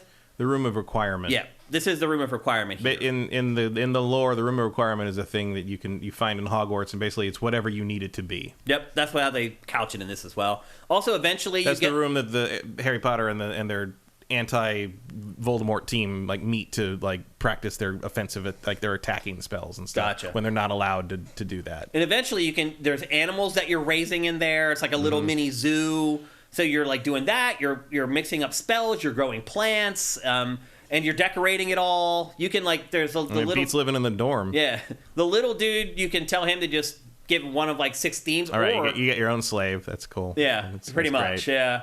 Or you can go in and do it like piece by piece, and then put each individual picture on the walls where you want it. Put each piece of furniture where you want it in there. You can basically just build whatever you want, and it's this little like simulation in the middle of this awesome open world action RPG. Again, just really blown away by this game. Just shocked by its quality. But no Quidditch, huh? No Quidditch. No. And do I miss it? No. No, I wouldn't think so. I don't miss it at all. Because it would only be missed in the sense that it's part of the complete experience. But I would also argue that there is arguably no way to make a Quidditch game good because it's a dumb sport. It is, so like maybe it's better to just leave the little other activities that you saw in the B-roll there, those are way more interesting and fun to me than maybe in the next game they could have like Quidditch betting. Like you don't play the Quidditch match, you just bet on it. That probably would be a better implementation of it. Let's see if you guys have any questions, because I'm guessing a lot of people are sitting on the fence on this. And I don't think so. I think Really? I think you either got it or you don't at this point. You think so? I think a lot of Unless you people really are like, don't care about Harry Potter and Yeah. are just sort of like, why? If you're like a person who doesn't care about Harry Potter to the point that you wouldn't even try a Harry Potter game without being told something, you know? I feel like some people are wrestling with morality versus how good is this game? Like, because they're like, look, if it's easy to boycott a crappy game. So if this game was awful and it, dealing with J.K. Rowling and everything, you're like, I don't want to give them. It's easy. It's like, I'm just not going to buy it. It gets more difficult as the game gets better, and this game is really good. So that's a tough conundrum for a lot of people, I think, especially if they hear more from people like me who think the game is amazing and they get less of the 5 out of 10, 6 out of 10 rhetoric. It may become more challenging for them. So if you guys have any questions, I'll answer all of them if you have them. Again, I'm about 20-some hours in, so there may be some stuff I may not quite know the answer to yet, but I'll answer everything that I can. Someone's asking, what Toys to Life did Avalanche do? They did Disney Infinity, which was probably the best of the Toys to Life franchises. That was a good one. Yeah. Like that also had pretty good not overall, but like the lightsaber stuff was pretty good. Like they had some good combat ideas in that. Yeah. AJ the Legend Watson is asking, based off what you've played, have the reviews been what you expected? So that's a loaded question. So I didn't expect the reviews to be anything until I played it, because for all I know, they're right. If like they say it's terrible, then it maybe is terrible because I haven't played it. So now that I have played it, am I surprised at its aggregate review score? Yes, I absolutely am. I think it's way too low. Am I surprised that there are some outlets that just gave it like really low scores because of the J.K. Rowling thing? No, I'm not surprised by that at all. I figured some would. I would argue that I'm surprised that some of the bigger outlets have done it. Like although the small guys, even if you bump stuff up to kind of compensate for that, somehow I think you're still in sort of Spider-Man territory where you're like, 88? Really? Yeah. Like, it's interesting. You wonder if there's some kind of open world licensed IP issue there. Where like, fatigue, you mean? Not fatigue, but just sort of like the idea that it can't be better than that. Yeah. The idea that, it's a Spider-Man game. How can it be a 9.5 or something? Or like, could be right. There's a weird, and I don't even know if that would be the reviewers so much as like the editorial boards or editorial people, because the editorial people tend to be older, more closer to our age, and kind of have influencers. We kind of have, I try not to, but we still sort of had that things like licensed game. Like for years and years, licensed games were the guarantee. Like it was going to suck. That's why Spider-Man 2 was unique, because everybody the web swinging was cool. If you go back to that game now, that game blows. Yeah. Like other than the web swinging, that game blows. Yeah. Like it's terrible in the same way all the other Activision licensed stuff was terrible until you got to like Web of Shadows or whatever. And but we just think that can be a thing. The idea that like, oh, we can't give a Spider-Man, we can't give a Harry Potter game a rating. That might be part of it. Crazy. So I don't know. Like if it's that good, in the same way that I having replayed Spider-Man recently, that Spider-Man is also that good, and it languishes in the 80s as well, and it's like that's weird. Yeah, but sometimes it happens to licensed stuff. But yeah, to answer your question of the reviews, if I had played the game and then read the reviews would not be what I expected. I think that they should be higher overall and just in general. Cinetike, the game is not perfect, but let's be honest, what other game explores this IP in such variety and expanse? Is there a Star Wars game like this? Matt asked that as well. What other IP would you want to explore in this way? I mean, countless. All of them. Yeah. It's that good. Like, there is no reason the Star Wars shouldn't have a game like this. No. This should have been. I hate to say it. I recognize that you picked Battlefront first because a multiplayer ongoing game is but how is that not your next fucking stop? Right. I bet you money this kind of thing was the original idea for Jedi Fallen Order. Probably. Like, you end up with but you don't have the ambition of the team. You have the ambition, but you don't have the team or the money or whatever. I think Motive's game was going to be like this. Yeah, I bet that was, absolutely. And I'm sure Amy Hennig was aiming for something in that realm, too. I agree. It's sad, and it sounds like Ubisoft is trying to make something, if Ubisoft continues to exist long enough to get that game made. Yeah. Yeah, I mean, you say one thing or the other about quality of what game or whatever, but at least this one fucking came out. Yeah. As opposed to everything, all the Star Wars projects that keep dying. I would love all the IP that I love to be treated like this game. Treat Harry Potter. What if Madden was right? Exactly. Exactly. All of them. Yeah. I was thinking about that after thinking about watching this and thinking about the B-roll of FIFA, the story mode in FIFA that you ran in the housekeeping thing. I'm like, yeah, what if those game storylines were that We're good? actually good. I know. Like, I would play that. I don't care about soccer, but I would play that. I have beat this drum for so long that people are just like, but it's Madden, so I don't expect it. It's like, no. It's like... But you could. Right. You could expect it. This goes back to our game evals, where people get mad if we give, like, a 0 if it didn't have connectivity. It's the same argument. It's like, but these games could have connectivity, but they don't normally have them, so why are you docking them? Because they could. They could ultimately have a good online mode that would make this game better than the other game that doesn't have it. So it's an argument as old as time. Well, the weird thing, old as our time. The weird thing about the sports stuff like that is that, like, the drama of sports is like a large part of the appeal to sport. It seems to me, to sports fans. Yeah. It's also the only thing that can get me to care about sport. You know, like that. You know, watching a movie about sport. You know, not the actual sport. There was a funny exchange with one of my favorite YouTubers, Steve Shives, who was talking about football stuff and how Rudy is actually kind of a terrible movie, and he doesn't like it very much. And someone says, "Well, what are your?" He's like, "They're like, yeah, I like Rudy, but I wouldn't make it like."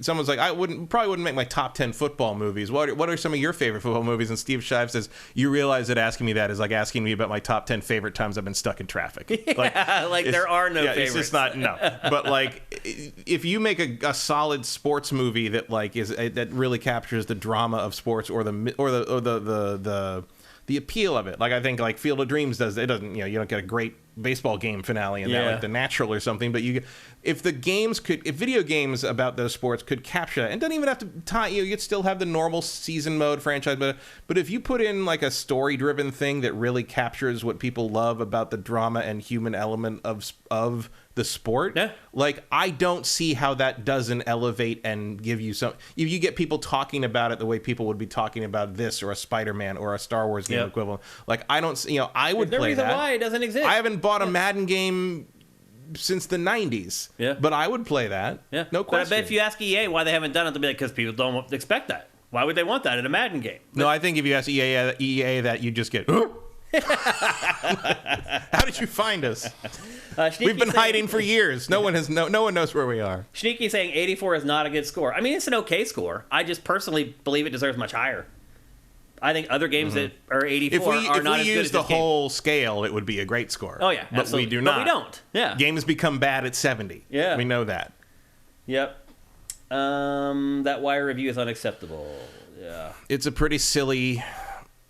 I understand what they're going for, but it's a pretty silly move. Yeah. And for me, it's not the one out of 10 because I don't really care about the numerical scores that much. It's the cons list that I'm like, there's a couple. Look, there's plenty of cons on this game from an ethical and social and monetary standpoint, but like some of that's just false. Yeah. Like it does not look 2 generations old. Yeah, I'm sorry. Absurd. Like it's completely nonsense. It's stupid. One of the first things anyone noticed about the game when that footage leaked years ago was like, wow, this looks good. Like visually looks great. Yeah. Like it was always a next gen thing. Yeah. I don't know what they're talking about. That's insane. I can just tell you, having played a ton of it, that's not true. Yeah. And some people talk about like Mad Max. Like that's a different Avalanche. Right. There are two different Avalanche studios, yeah. And I can't remember which one this is. An Avalanche Software and an Avalanche Studios. And the one... I think this is software. Yeah, there's the one that makes open world games. And if it was that one, you would understand. Right. That's the Just Cause Mad Max people, the other in Avalanche. Utah, yeah. No, these are in Utah. Oh, these guys are in Utah. Disney Infinity's in Salt Lake City. Okay. The other Avalanche... I don't remember where the other Avalanche Texas, guys. maybe? I think Texas, yeah. Somewhere. But they're 2 different studios. And one does have experience making open world this is games. the one that didn't. This one didn't have experience, here's Rock and Roll 458. Shane, you said during Sifted's Dead Space coverage, you're frustrated games no longer innovative. Developers are not taking risks. It seems like you're big on this being potential game of the year. Do you feel this is an innovative, boundary-pushing game? I believe it does. Yes, it does things in open world games that other open world games have not done. I think I've explained that already. Mostly with the open world and the map and the lack of dead space in the map. Like, they haven't made this world big for the sake of making it big. So they have a bullet point on the box art that says, biggest open world ever. They made this open world the size it needed to be to make it fun to play in their open world. And I wish more open world games did that. Also, yes, I would argue the way that they've handled the magic combat in this is in fact innovative. How many games have we played that have magic casting in them, and none of them have handled the combat as well as this game does? So I'm impressed that they did not. They managed to avoid the crutch of a melee attack. Yeah, there's no melee. Even just to bop somebody in the head with a back of your wand kind of thing. There's nothing. That's an impressive commitment to the bit. They wanted to do it. I guarantee you. They probably had 10 meetings about should we put it in, should we not, should we put it in, should we not. And there's also, like, look at this B-roll, there's all this little hidden stuff that you find. So when you use your scanning ability, that spell that's mapped to left on the D-pad, you never know what you're going to uncover in every room in the game. Like, you hit that scan, there could be a ghost in there. Like, you just don't. Every room in Hogwarts could have something cool in it if you scan the room. So you scan like a maniac. Like, they just, to me, they've nailed almost anything. I hear Kevin Roffa says you can catch and breed beasts. Yeah, that's what I was talking about, how you turn, like, the room into, like, a zoo. What else? See if we had any other questions here. The J-Bone29. In regards to Spider-Man 2, someone asked me how the sound is in this. It's incredible. All the voice acting is amazing. The music, amazing. I'm guessing they just took the music from the films, though. It sounds like they did to me. I don't know, because I'm not a big enough Harry Potter fan. I don't know one way or the other, but my guess would be you had someone composing music based on the Williams score. Yeah. Like, kind of like what they do with Star Wars, where everything kind of sounds like Star Wars, but it's not Star Wars. The other thing I would say, too, is, like, all games I capture footage from, I turn the music down and actually off while I'm capturing footage. This game does not sound empty with the music turned off. There's enough ambient sound and stuff going on in the game world that it actually sounds just fine playing it without music. You put the music on, though, and now you're playing a Harry Potter movie. The way it swells and interacts with the action and the stuff that happens on screen, it's perfect. They do a great job with the audio in this. Anyway, back to the J-Bone29. In regards to Spider-Man 2, Insomniac will have to do something new and have a different location for a third Spider-Man game in 6 years to top this. I mean, honestly, I don't even want to compare this to Spider-Man. You know, that's not what I'm here for. Like, it will be, though. It will be, ultimately, at the end of the year, for sure. But right now, it's just a great open-world action RPG. Yeah. Regardless of what happens with Spider-Man. And two Hogwarts games from now, people will be saying the same thing about, like, you got to go to another school in the third one or something, because we've seen Hogwarts already. Here's a challenge for you. Do one that takes place 100 years from now. Future Hogwarts. Yeah. What does that look like? I don't know. One of my questions is always, like, how they adapt technology, because in the books it's like, Ron's father doesn't know what a phone is, even though he's the guy who's supposed to be the liaison to the Muggle world. So he has to ask Hermione how phones work. Yeah. But they have a train. Yeah. How did they get a train in 1899 if they don't like technology and don't care about technology? Why don't they just, like, magic up? You can apparate kids. Zap. Why do they put them on a train? Because a train is cool. That's why. Because that's a great conveyance from the mundane world to the magical world. As a literary device, it is a very useful thing. Well, is it the train, but, like, it has to come from the real world, right, to take them there? Well, it's all the real world. Like, it's just hidden. It's just, like, magically, like, if you flew over Hogwarts in a plane, you wouldn't see it. Right, but you had to start somewhere where people can see it. So it has to be something they're familiar with, right? You could put them on not for this time frame, you couldn't use a car either. No, cars wouldn't exist. So they had the trains before they had the cars. Right. So it's right on the fringe of a train being realistic, I guess. Yeah, I mean, trains existed. They probably wouldn't be this nice. Yeah. But, like, no, that's what I mean by, like, when you think about the world too long, it all just comes apart. Lots of fantasy, sci-fi, or that way. You do have to. This one, though, is I'm impressed they managed to create something as coherent as they have here, because they're dealing with a house of cards. Yeah, they could just crumble at any moment. Yeah. Zabumafu with the Crack Bros asked, did Forspoken suffer from Horizon Syndrome, where it released too close to a big release like Zelda? I think Forspoken suffered from being itself. Yeah, I don't think it has anything to do with it. Like, now having played this, compared to Forspoken, this kicks Forspoken's ass. Yeah, well, in every way. Horizon is a vastly better game than Forspoken. Yeah. So, like, no, I think if Forspoken had been better, then maybe. But, like, I don't think at the end of the year anyone's going to be like, oh, it's a shame that Forspoken got overshadowed by Hogwarts, or it would have been a Game of the Year contender. That's not happening. That's not. The only thing I would say that I like more in Forspoken is the story. Because, again, I'm not a huge Harry Potter fan. Yet this story still sucked me in and kept There me... is definitely Forspoken. I can definitely see it has more of a what is this world? Right. Like, there's more of a sense of discovery in terms of like That's a what's good way to put it. happening and how it kind of unfolds, and you're like, oh, that's what's going on. Yep. So, but which just isn't. But that's also not what you're looking for in a Harry Potter. If, Forspoken is that way because it's a new IP in an established like beloved IP. You're not looking for that. You're looking, like in a Star Wars version of this, I wouldn't be looking for someone to explain to me what a Jedi is. I'd be looking for like, oh, I found my lightsaber. Oh, I found Rhodians. Oh, I found Hammerhead guy. It's like finding those elements and finding those aspects of the world that and enjoy. Whereas like, Forspoken gets to, either, you can consider that a strength or a weakness, whatever you prefer.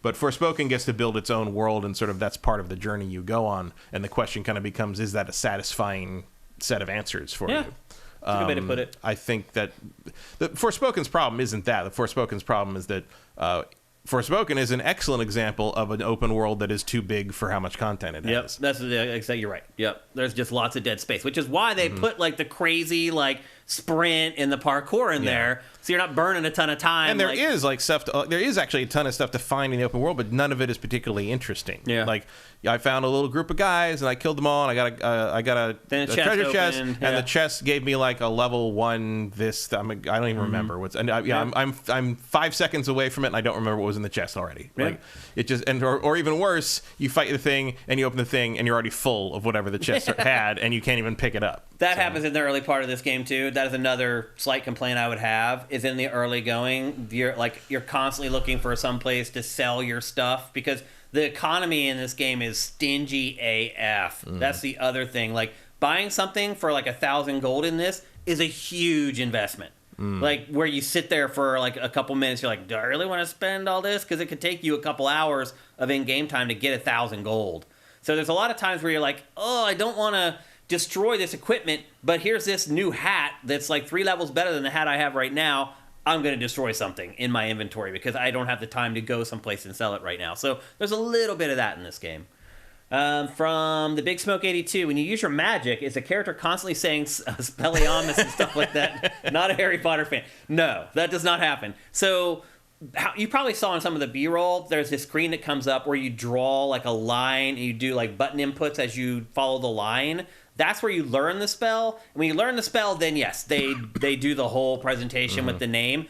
Once you're in combat and you're fighting, no. You just fire off the spells and your character doesn't say the name of the spell. That is not lore correct, but like it's definitely an improvement. Yeah. Like the fact that the spells sometimes it's like they need to be yelled like anime attacks is weird in the movies. Yeah. El Guapo 3385, does Hogwarts utilize the DualSense well? It does. Yeah. Each spell feels different with the triggers when you fire them off. Like there will be catch points, almost like a gun. And just in general, the feedback that you get just being in the world, they do a really good job with it. So yeah, they actually program to the DualSense instead of just having it have generic force feedback.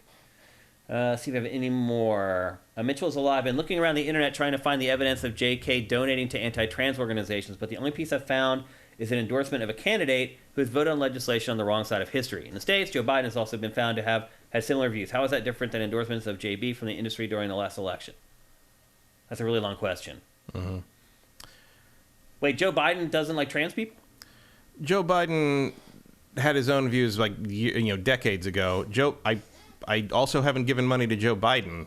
I don't know what else to tell you. Yeah. Like if Joe Biden put out a video game based on books he wrote, I would also not buy that. Mitchell here is deploying the whataboutism. Yeah, it's not. It's not a weak comparison. argument, Mitchell. Come on, man, you can do better than that. At the very least, like the classic whataboutism. Like she is a very prominent figure, even if you don't believe that she has donated to anti-trans organizations, which she has. At the very least, she is a very loud voice against trans people, and she hasn't backed down. No, and she contributes to an atmosphere of hate for them that results in a very, very more difficult life than they even already need to live. I have no interest in supporting that. Look, also, if you're going to go back in someone's life and look at them in like 1985 and look at something that they said then and be like, okay, well that means you feel that way for the rest of your life. That's not really fair. No. I mean, if Joe Biden said something about trans people in the 80s and you're holding it against him now, that's also a weak argument. Yeah, I mean, he brought trans people up in a positive light in his State of the Union address a week and a half ago. Let's see her do that. Yeah. Andy T. Monahan, we still have the Switch version to come out and trying to fit all this in. Oh, my God. I mean, that's got to be a cloud version. There's no way it's not going to be anything but a cloud version. There's no way. Big Dave Lizard, on a scale of 1 to 10, it's 9 or it's shit, unfortunately. That's how the world works now. You're kind of right.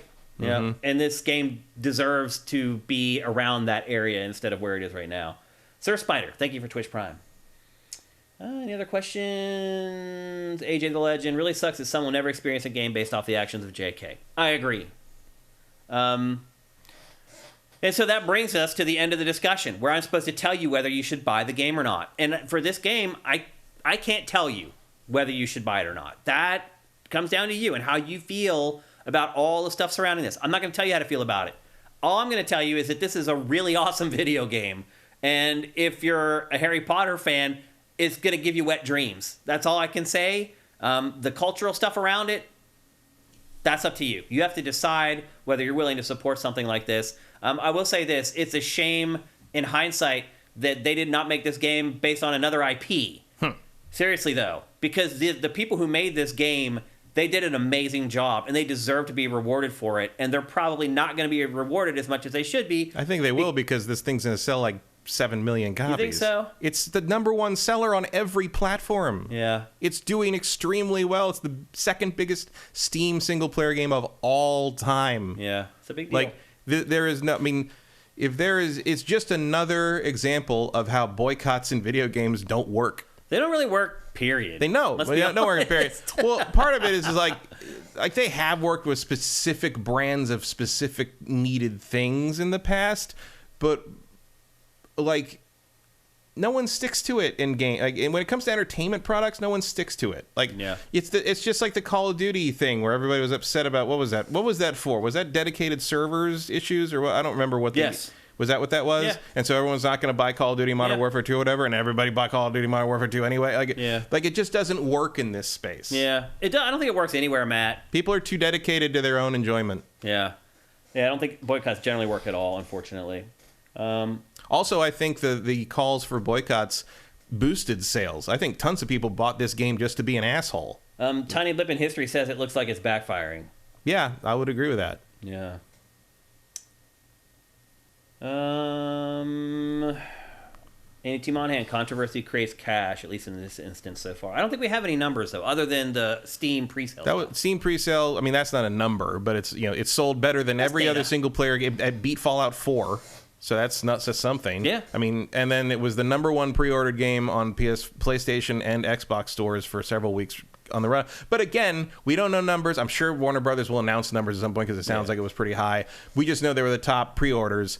But there's not really anything else to pre-order at that point, so that doesn't tell us a whole lot. But I'm going to guess this is in the 5 to 7 million units sold by the end of the year. I do wonder how many they need to sell to make a profit on this game, because I can tell a lot of people worked on it. Well, yeah, sure, they spent a lot of money on it, I'm sure, but like, and you're losing what percent of the IP? Right, but I also don't think.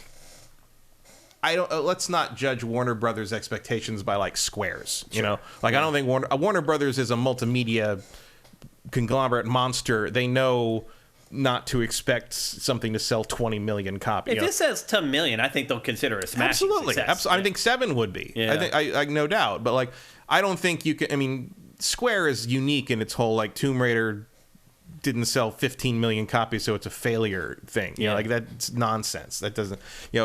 I know sales expectations can be unreasonable in some sectors in this industry, but like I think people expect everyone to be Square in that a little too much. Like Warner Brothers has realistic sales targets for things. They know. Yep. They know.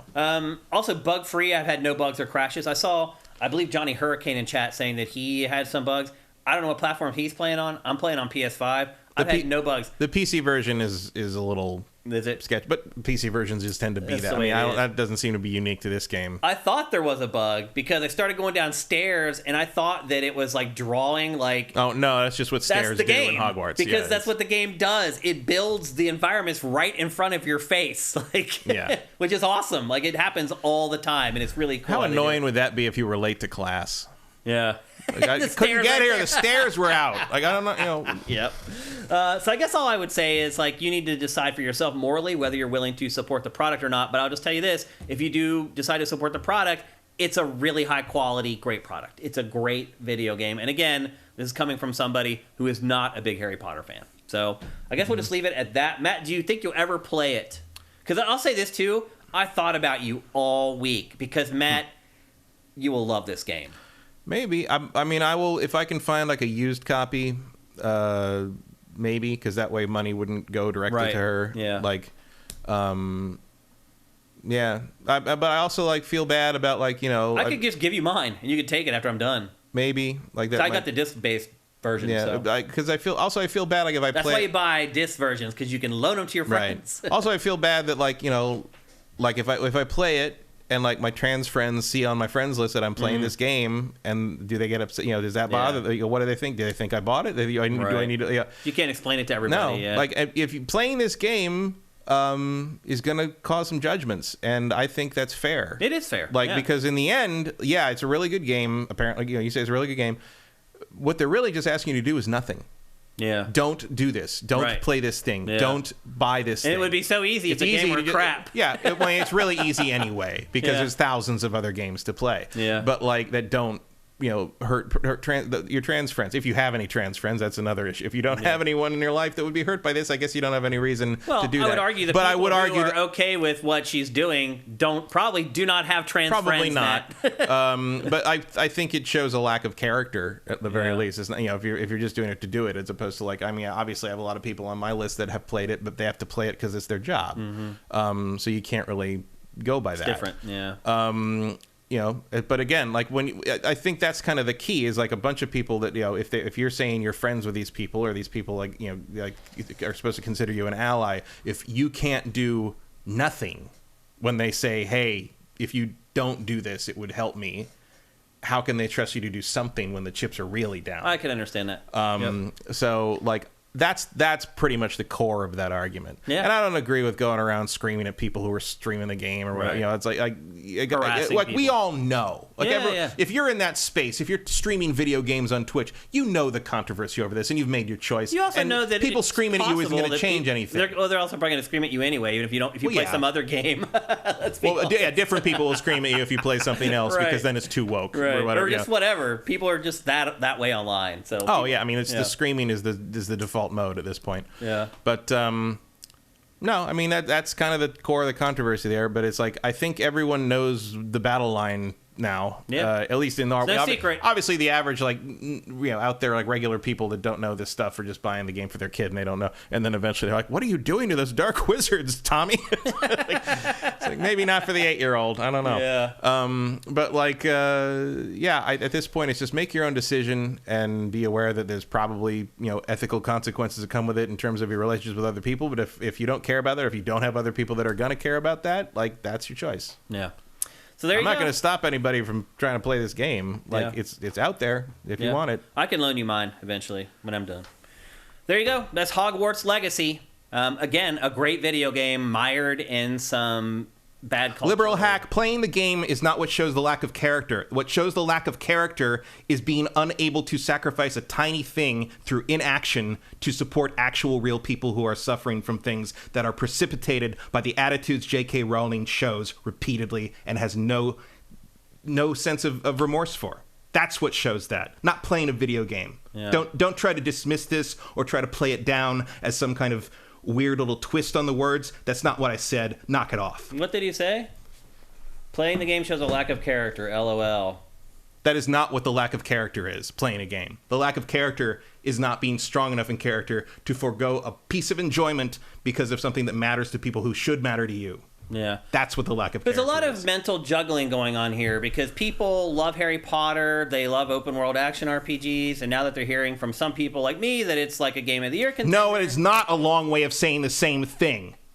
Knock it off. Yeah. Stop. He's been going after you over this I know. On the website. For weeks, and I'm done with it. Stop. I don't know why you're doing that, man. I don't get it.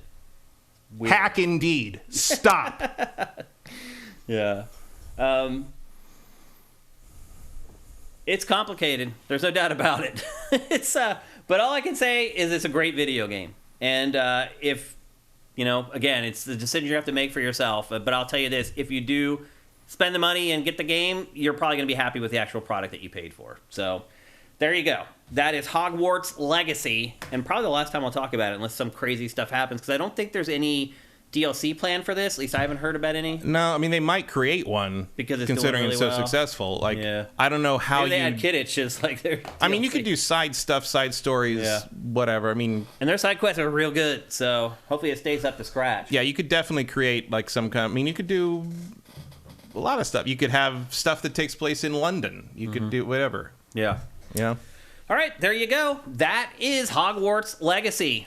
Next up, Nintendo had a huge direct this week, and I mean huge. It had several gigantic games, a lot of information people were waiting to get for a long time, and the best part is it focused entirely on games that are coming out in the first half of 2023. Nothing that comes out after that. I'm a little nervous of what's going to happen in the second half of 2023 for Switch.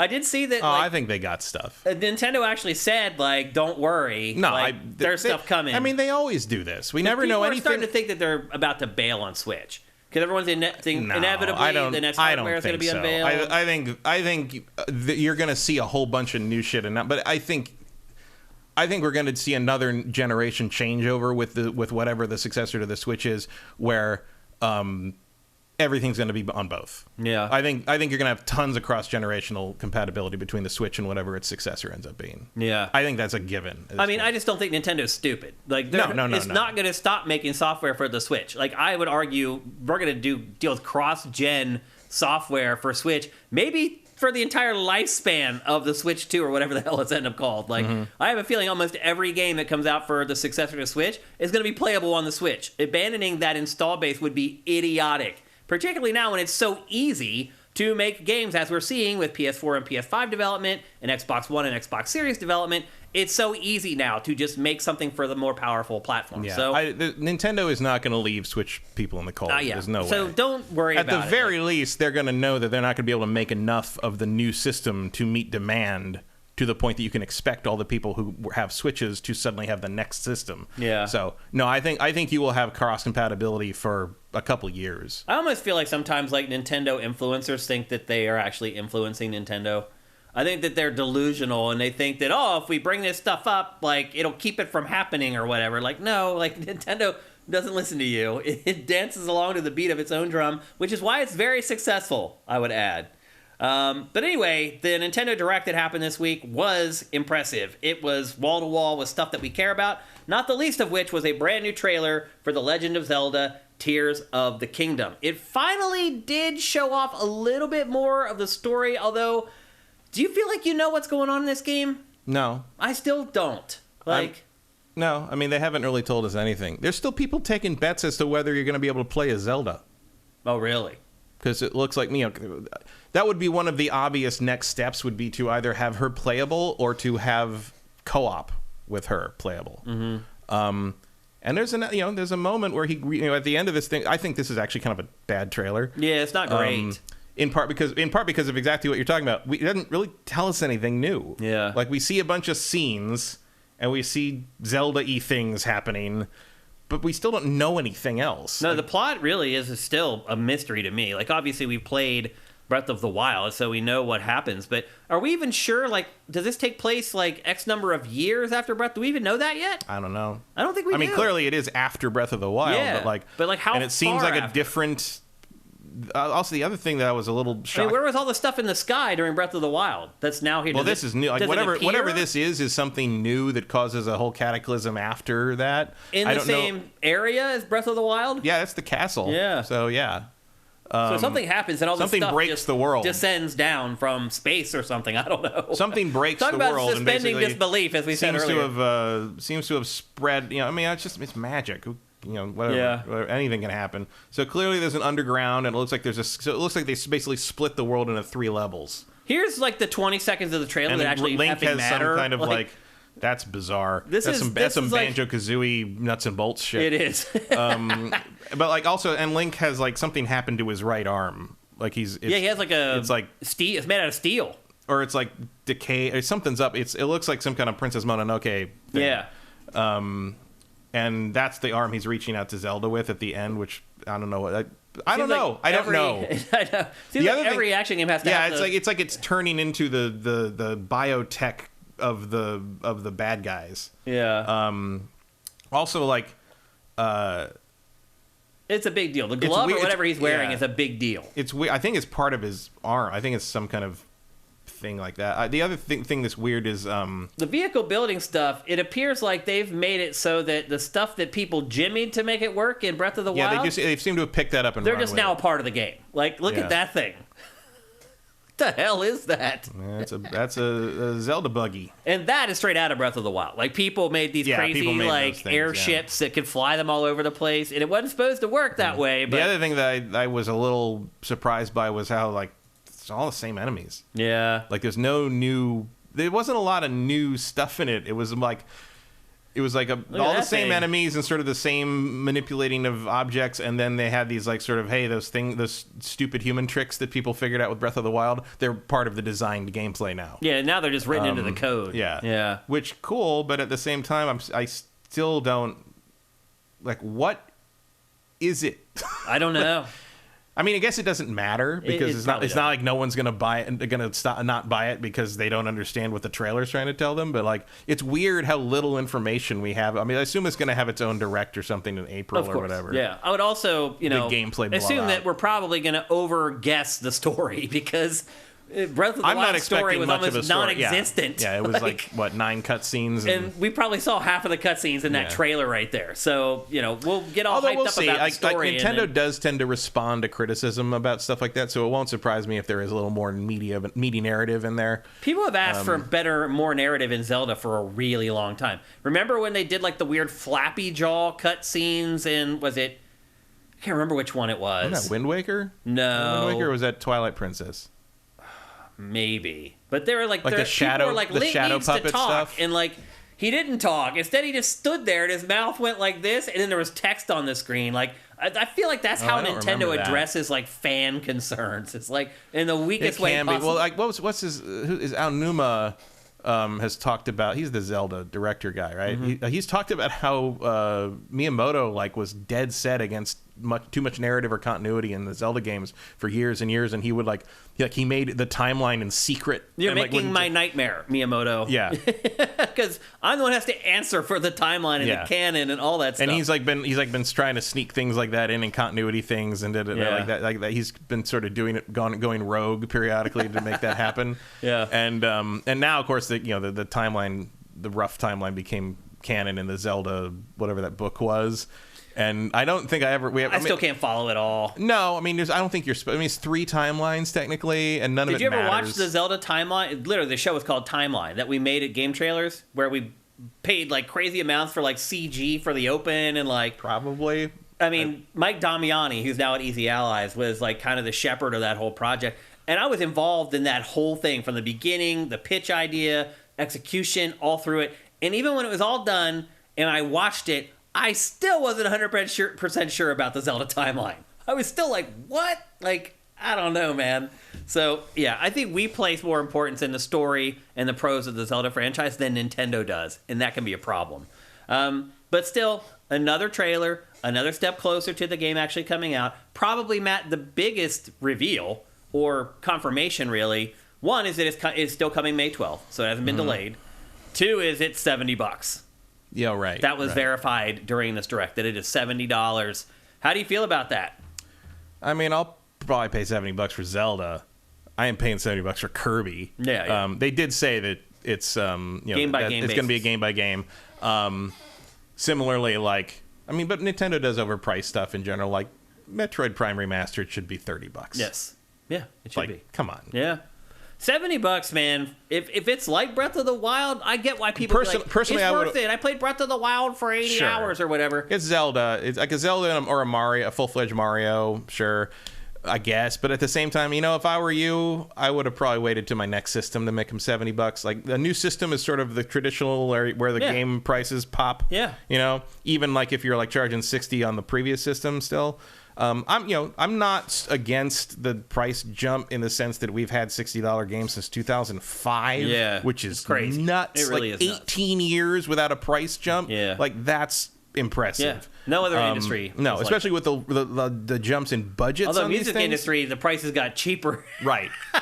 Thanks to Napster. Yeah, and it's still not up there with the prices that we used to pay when we were younger and teenagers and stuff, Right. because like those cartridge games were $89.99 in 1991 money. What was it? Now it's like $150. Yeah, it's ridiculous. There was a big price drop in the 90s, the mid to late 90s when things went on disc.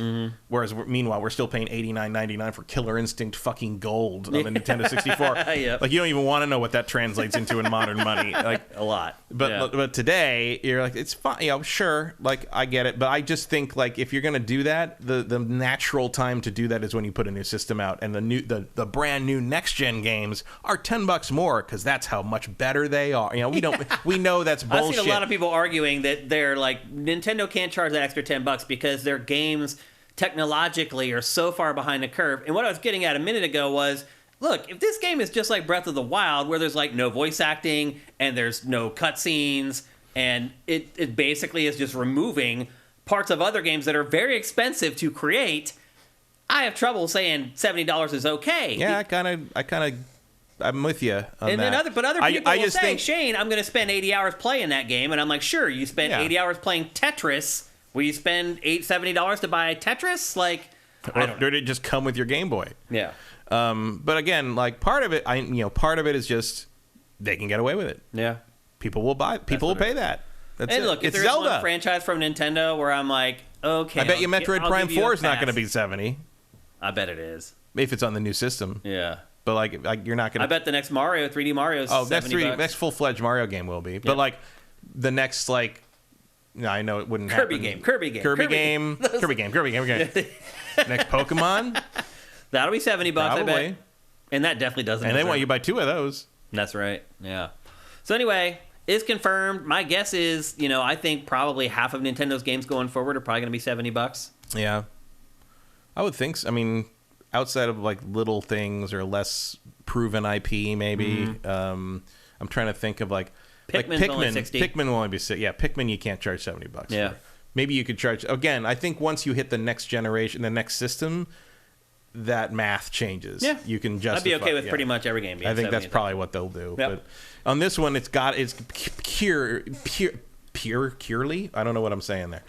In this one, it's purely. You can charge whatever you want for Zelda. Yeah, and are it gonna will pay sell. Yep. Although it'll be interesting. You've brought this up before, Matt. On almost every Nintendo platform, the second Zelda That sold half of the previous one. Right. If there's any, you think that's going to happen this time? I mean, if there's any Zelda that can break that streak, it's this one. It's this one, yeah. And I think it probably will. Also, it's worth noting that I think this Zelda is a follow-up to the previous one in a way that those others are not. It's true. Like it's a direct sequel. Majora's Mask is very different from Ocarina. Oh yeah.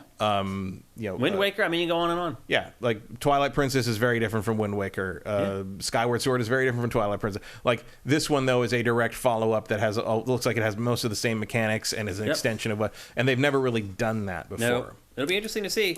Is they've never really done. I mean, this is I have my issues with Breath of the Wild and where the fucking dungeons went, but like maybe this one has dungeons. I don't know. We don't know anything about this fucking game. I'll tell you what, if it does, I have no problem paying $70 for sure. Ding ding ding. Yeah, I'll give you 10 extra bucks for dungeons. Sure, that's like $1 a dungeon. That's great. Exactly. Well, Pay that for DLC. You hope there's 10 dungeons. I mean, 8 is the usual, but there've been 9 in the past in other Zeldas. Yeah. But like, this is the first time they've really just been like, oh, you like that? Here's more, but more so. You know, and like so maybe that will make a difference. But yeah, in the past, I mean, I guess Spirit Tracks wasn't super different from Phantom Hourglass, but I don't think either of those games were very good to begin with. So $70. The collector's edition is $130, and all you get is a physical version of the game, an art book, a steel book case, an icon art steel poster, and a set of 4 pin badges. Yeah, which will, if my Xenoblade Chronicles 3 Collector's Edition is any indication, come horribly damaged and dented, and then they won't replace it because they don't have any more. They don't have more. So I did not bother with this one. I'm just going to... There's a new amiibo coming. Surprise, surprise. I mean, I am kind of surprised by those. It's amazing how amiibo stuff just vanished. It really did. And they can't sell them as fast as they make them. They can't make them fast enough. I don't get it. Well, unless you go to a GameStop.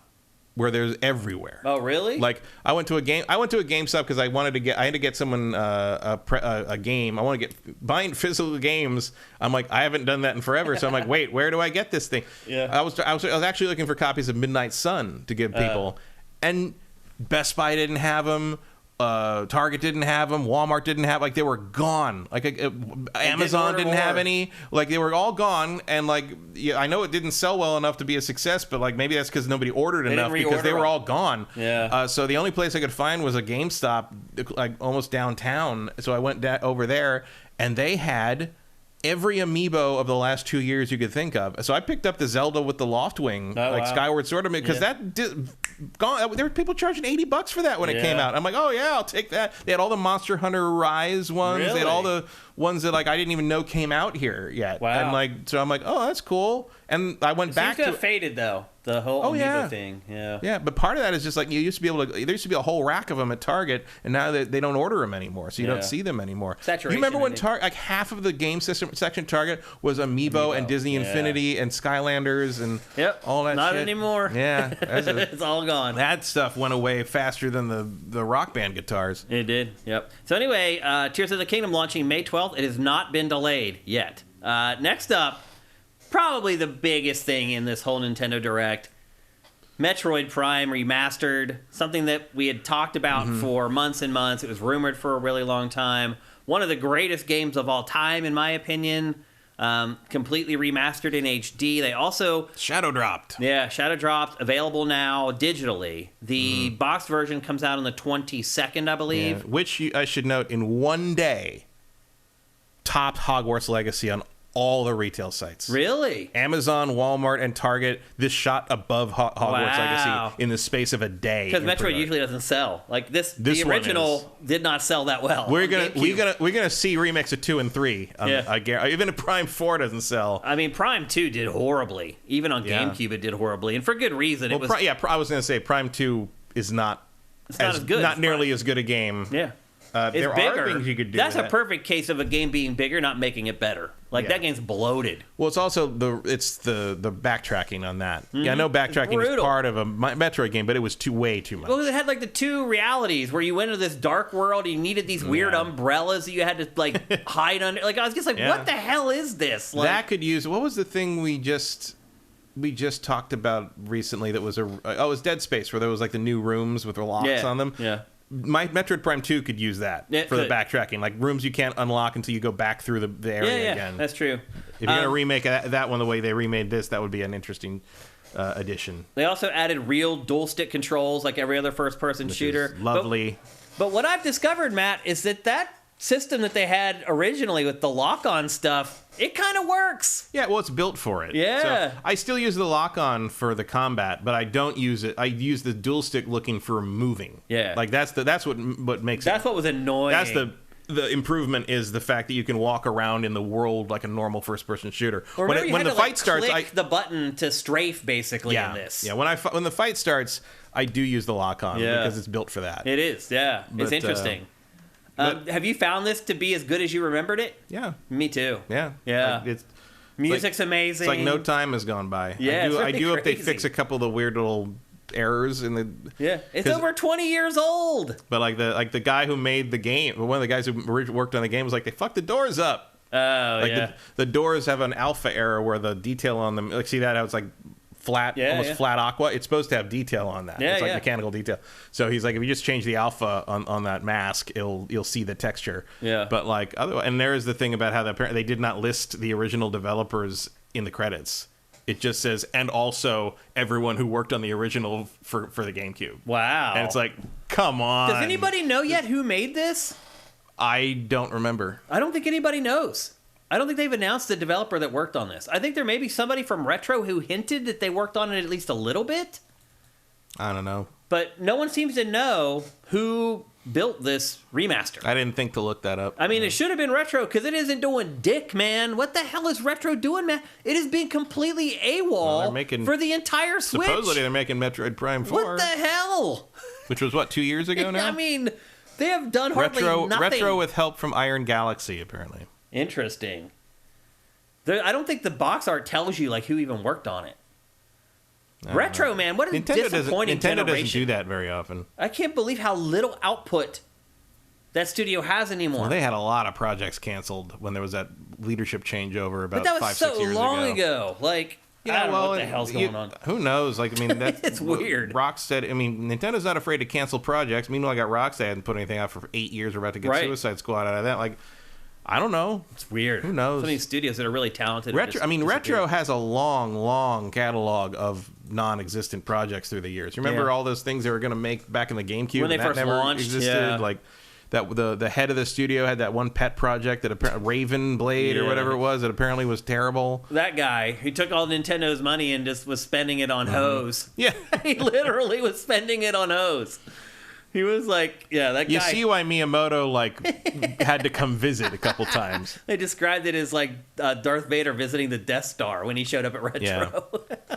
And there's it feels like there's always been some kind of communication difficulty between them and maybe just company culture wise. Maybe I love the story of like them trying to put the bounty hunting stuff in Prime 3 and Nintendo's all horrified. They didn't know she was a bounty hunter. No, she would never do that. She would never hunt people down for money. And they're like, "What do you think a bounty hunter is?" And you're calling her a bounty hunter all these years. They didn't know what a bounty hunter was. Like, that's classic Nintendo. Yeah, very very funny. But anyway, Metroid Prime Remastered out there now on the eShop, but you have to wait another week or so to buy the box copy version.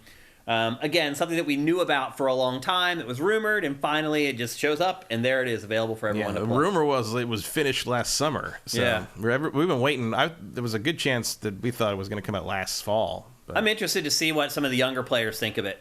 I haven't seen really a negative thing so far. I mean, I think you would see more negative if they'd kept the old control style without any options. Right.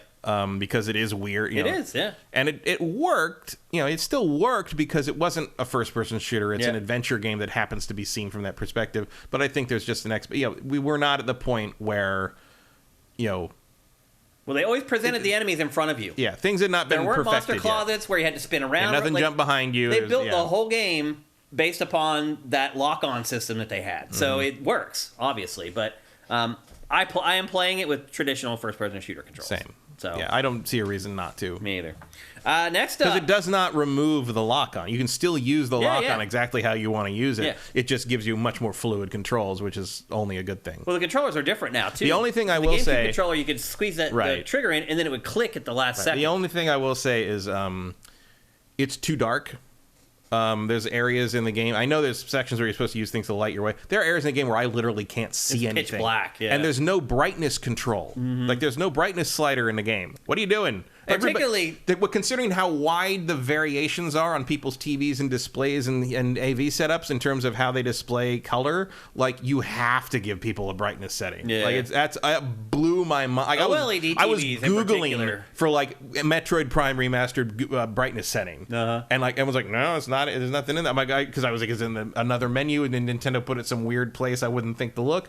No, there's no brightness setting. There's no calibration screen when you boot it up where it shows, like, the two images. Can you barely see the image on the right? Blah, blah, blah. Yeah, nothing like that. It's just like, there's rooms where I just can't see the fucking platform I'm supposed to jump to. Yep. So I just have to sort of guess. Blind it, yep. Next up, a game we've not been an issue for. In the original. No, it wasn't. A game we've been waiting for, Pikmin 4. We got a teaser trailer for it a couple months ago. We finally get something that has some meat on the bone with this gameplay trailer.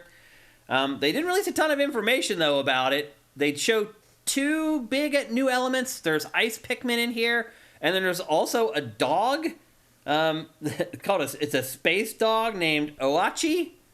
And the dog can, like, break through stuff. You can load your Pikmin on top of him, and you can transport large, copious amounts of Pikmin on the dog's back. But other than that... So basically, Miyamoto started bringing his dog to the garden with him. Yeah. No Olimar either, it appears. You don't really get a good look at the star of this game, honestly. Like, it looks like it's a she? It looks like a she. Maybe her name is Cheap. Maybe. Peach. Oh, backwards. Yeah. Like Olimar and Mario. Like sideways. All the characters in Pikmin have been named after Mario characters spelt sideways. So. Yeah. Here's what Nintendo sent me in the press release that was sitting in my inbox after the Direct ended. You must rescue castaways of a new humanoid race upon the same planet used in prior Pikmin games.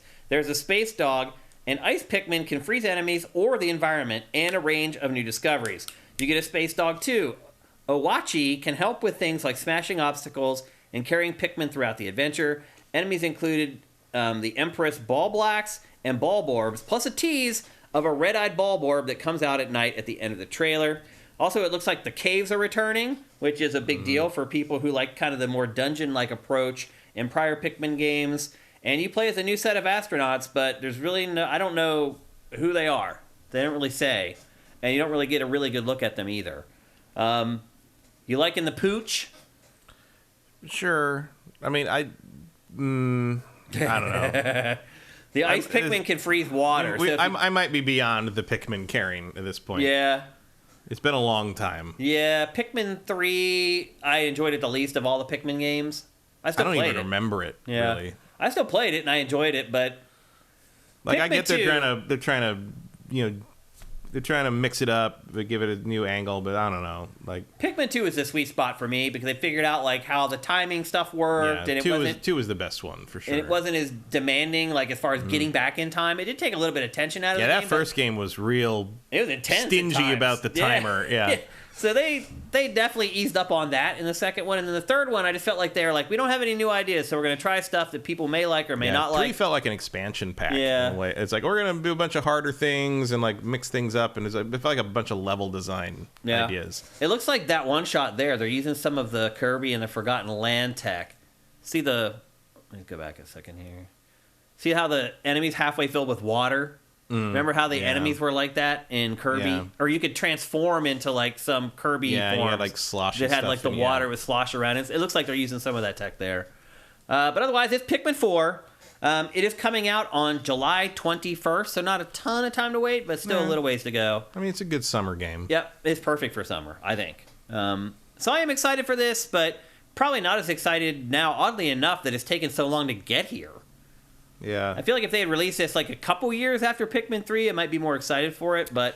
I mean, I think people are going to be when people play this, it's going to be very much like looking for what took so long. Yeah. You know, like if it's just Pikmin again with a dog. Some people may not even know what Pikmin is. It's been so long. That's true. I mean, for those of you who don't know, all these little critters, you grow them, they plant them in the ground, and then you pull them up. And then depending on the color, they have very specific things that they're more powerful against. Or they have each Pikmin type has things that they excel they're all at. better at certain things. And you have to throw the Pikmin onto enemies, and they'll attack the enemies and chop them down. But really, the objective of the game is to collect junk and other crap out of the world and bring it back to your ship. Yeah, when did Pikmin 3 come out?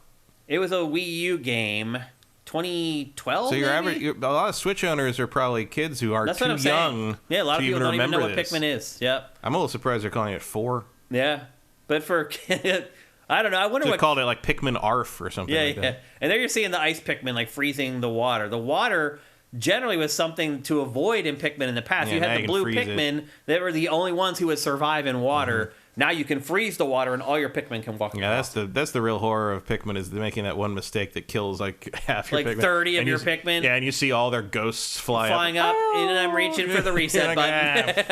They're gonna do that one all over again, and the sound too, the meh when they all die. Because it's an RTS, really. It is. It's a real-time strategy game. Yep, and it really is real time. Yeah. You make a mistake throwing your Pikmin, they can die, and you don't get them back unless you reset the game. So. It is. There's no other game like it still after all this time. Maybe for a reason, but I would love to watch a kid. Quite like it. I would love to watch a kid play Pikmin for the first time. Like I can't even imagine what a kid thinks of this franchise because it's just so off the wall. In all honesty, Matt, really the last thing that Miyamoto created of any substance and consequence.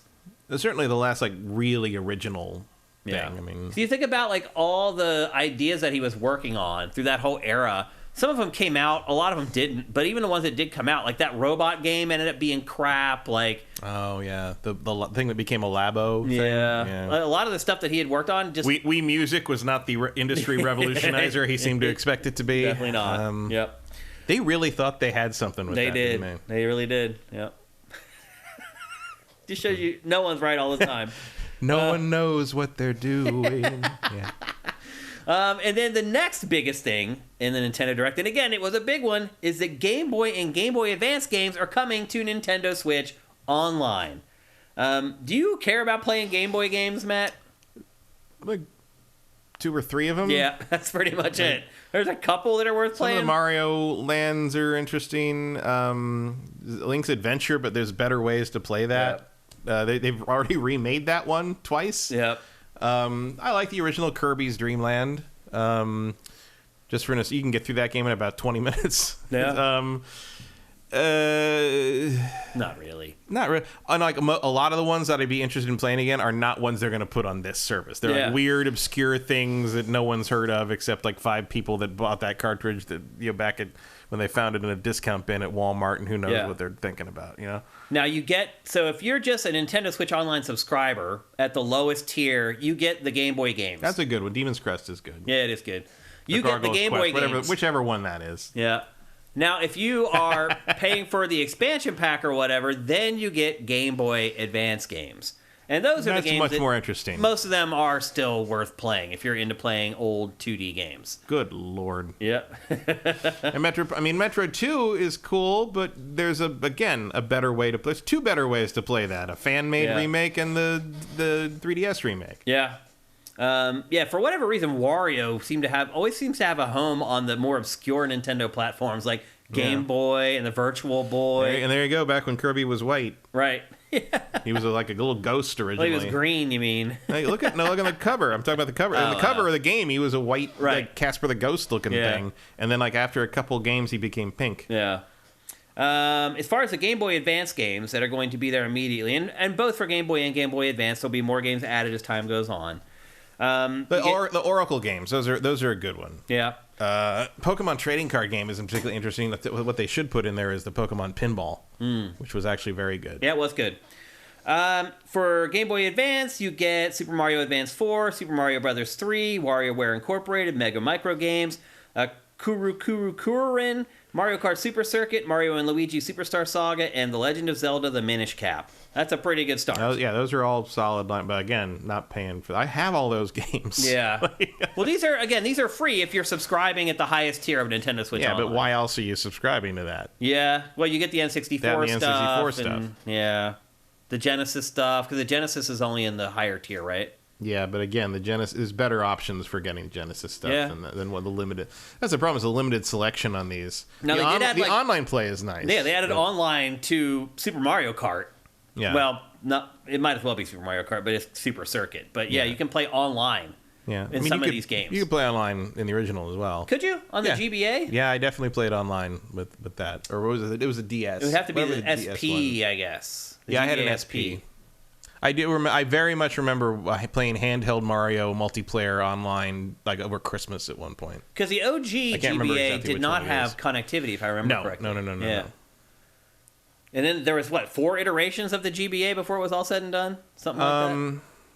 No, well, there was the first one, and then there was the one with the backlight, and then there was the clamshell. And then there was a clamshell SP. I think that was it. Was that it? I thought there might have been one more. There were variants of the SP. The micro, the little little micro thing. Yeah, I have one of those.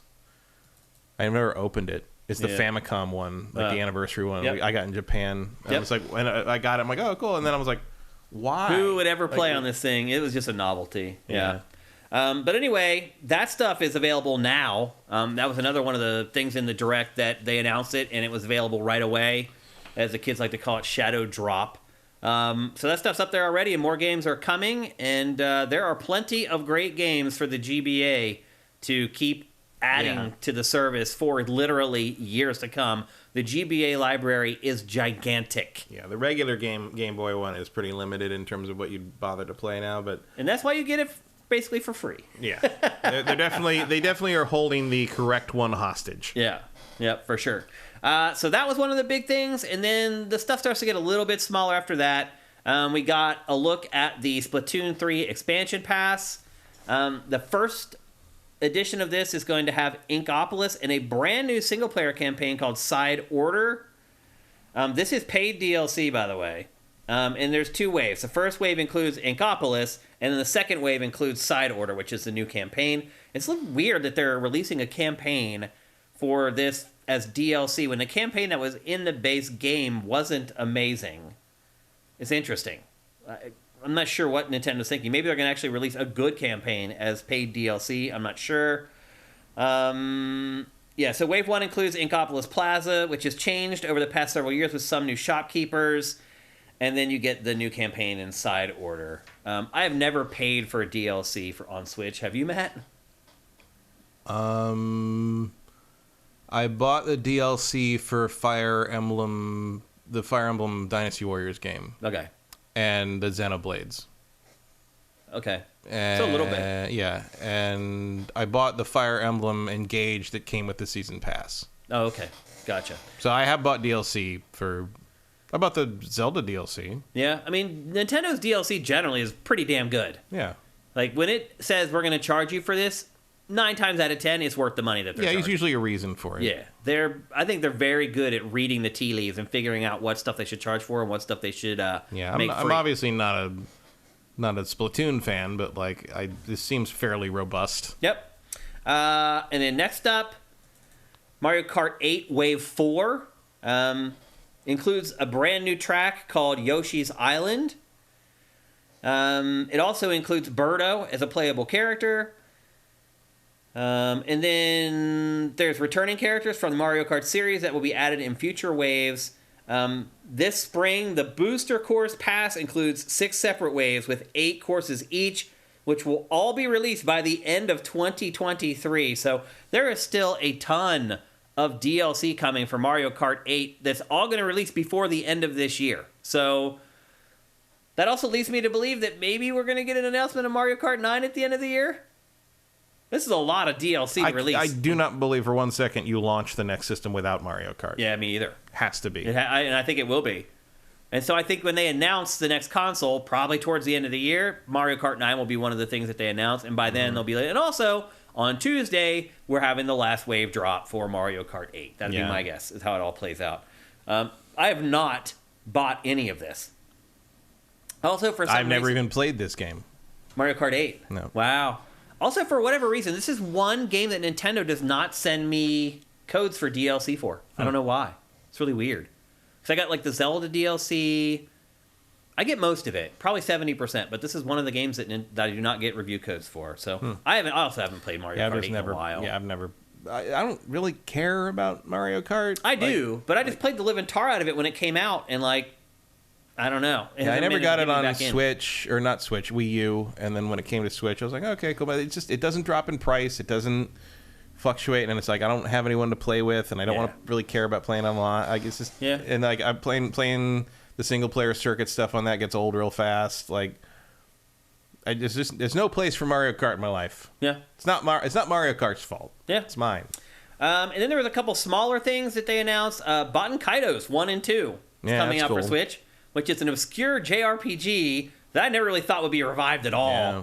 It's one of those things where I was like, the work may not be worth it. I mean, sales-wise maybe, but they are good. They're good games. Yep, they were underrated gems on GameCube. Xenoblade Chronicles 3 Expansion Pass 3 and 4 they announced. Fire Emblem Engage Expansions 2 through 4 they announced. They also announced We Love Katamari Reroll for Switch. And then the final thing they announced was a demo for Octopath Traveler 2, which both of us have played over the last couple days. Matt, what did you think of it? It's good. I mean, we can't really see... the big thing everyone's waiting for is to see how the characters interact with each other in their stories, and we can't see that because it only covers the prologues of everybody. But did you notice that some of the characters in this, that'll tell you it's like, oh, this guy is being held hostage, and so you're going to jump ahead to, if you play with this character, you're going to jump ahead to Chapter 3 or whatever. And so I decided not to use that character, and I went and found someone else who would start on Chapter 1 and played through that campaign. But yeah, pretty much all 8 characters are different classes. So, and these little descriptions will tell you up front, what type of character they are. Are they a warrior? Are they a mage? Are they a hunter? Blah, blah, blah. And you play through their campaign, and I chose the warrior, and the campaign that I played is freaking awesome. I only played the first, hour and a half of it or whatever, but it was great. Also, the 2D HD art style, way better in this. I'm playing on PS5. I don't know what version you're playing. I'm on the PC. Okay. It looks great. No, they're doing a lot of cool stuff, a lot of depth of field stuff. There's some jokes, visual jokes in it. Where so I picked Throne, the thief girl, and it starts by panning down through the sewers, And in the foreground are these sewer pipes, like, and very sharp, like, you know, like 3D. And on the sewer pipes, close up, like the size of my hand on the screen, are sprite rats that are like 6 pixels, and it's really funny. Like it's like these, like it's like a vaguely rat-shaped square running back and forth on this super HD pipe, and like it's great. It's funny. Like that's got to be intentional. This game looks amazing. In fact, I have a bunch of B-roll, but we're not able to talk about it that long. I didn't know this. The composer for the first one and this one, Nishiki, can't remember his first name. This is his first solo composing gig. Really? He's been doing like Bamani remixes and stuff for like 10 years. Every other credit he has is either as a musician on some game or like an arrangement person or in conjunction with another composer. Octopath Traveler 1 and 2 are his first solo compositions. Unreal. And like this dude is churning out stuff that is as good as anything Square has ever put out. Yeah. Like the music in these games is astoundingly good. I was impressed with the production values in this in general. Yeah. And I'll be honest, sure. I have not really been impressed with this art style before this. No, this is the best they've ever done. They're starting to nail it, is what it's coming down to. They've found the strengths and the weaknesses, and they're avoiding the latter and pushing the former. So I played her, and it was an interesting, like, you know, opening story, pretty quick, really. But then they kick you out into the world, and I went up north, and I ran into the scholar guy, who is like dying in the snow, and then it flashes back to his like story, which takes, you know, it says that was the character that you could not play until chapter 3. Yeah. So when I found him in the snow, and it flashed back to earlier, and so I played through him escaping from his prison. Oh, interesting. And then it would catch up to where I'd found him in the snow. Yeah. Because you can't play chapter 2 of anybody in the demo. Yeah. But you can play the demo for 3 hours. Does it saves transfer over? It does. It does. So go get it, people. It's free right now. I didn't want to stop playing this, but I'm also playing Hogwarts Legacy, which is freaking awesome. And I was like, wow, I have 2 great RPGs that are entirely different. Mm-hmm. Like, I love this.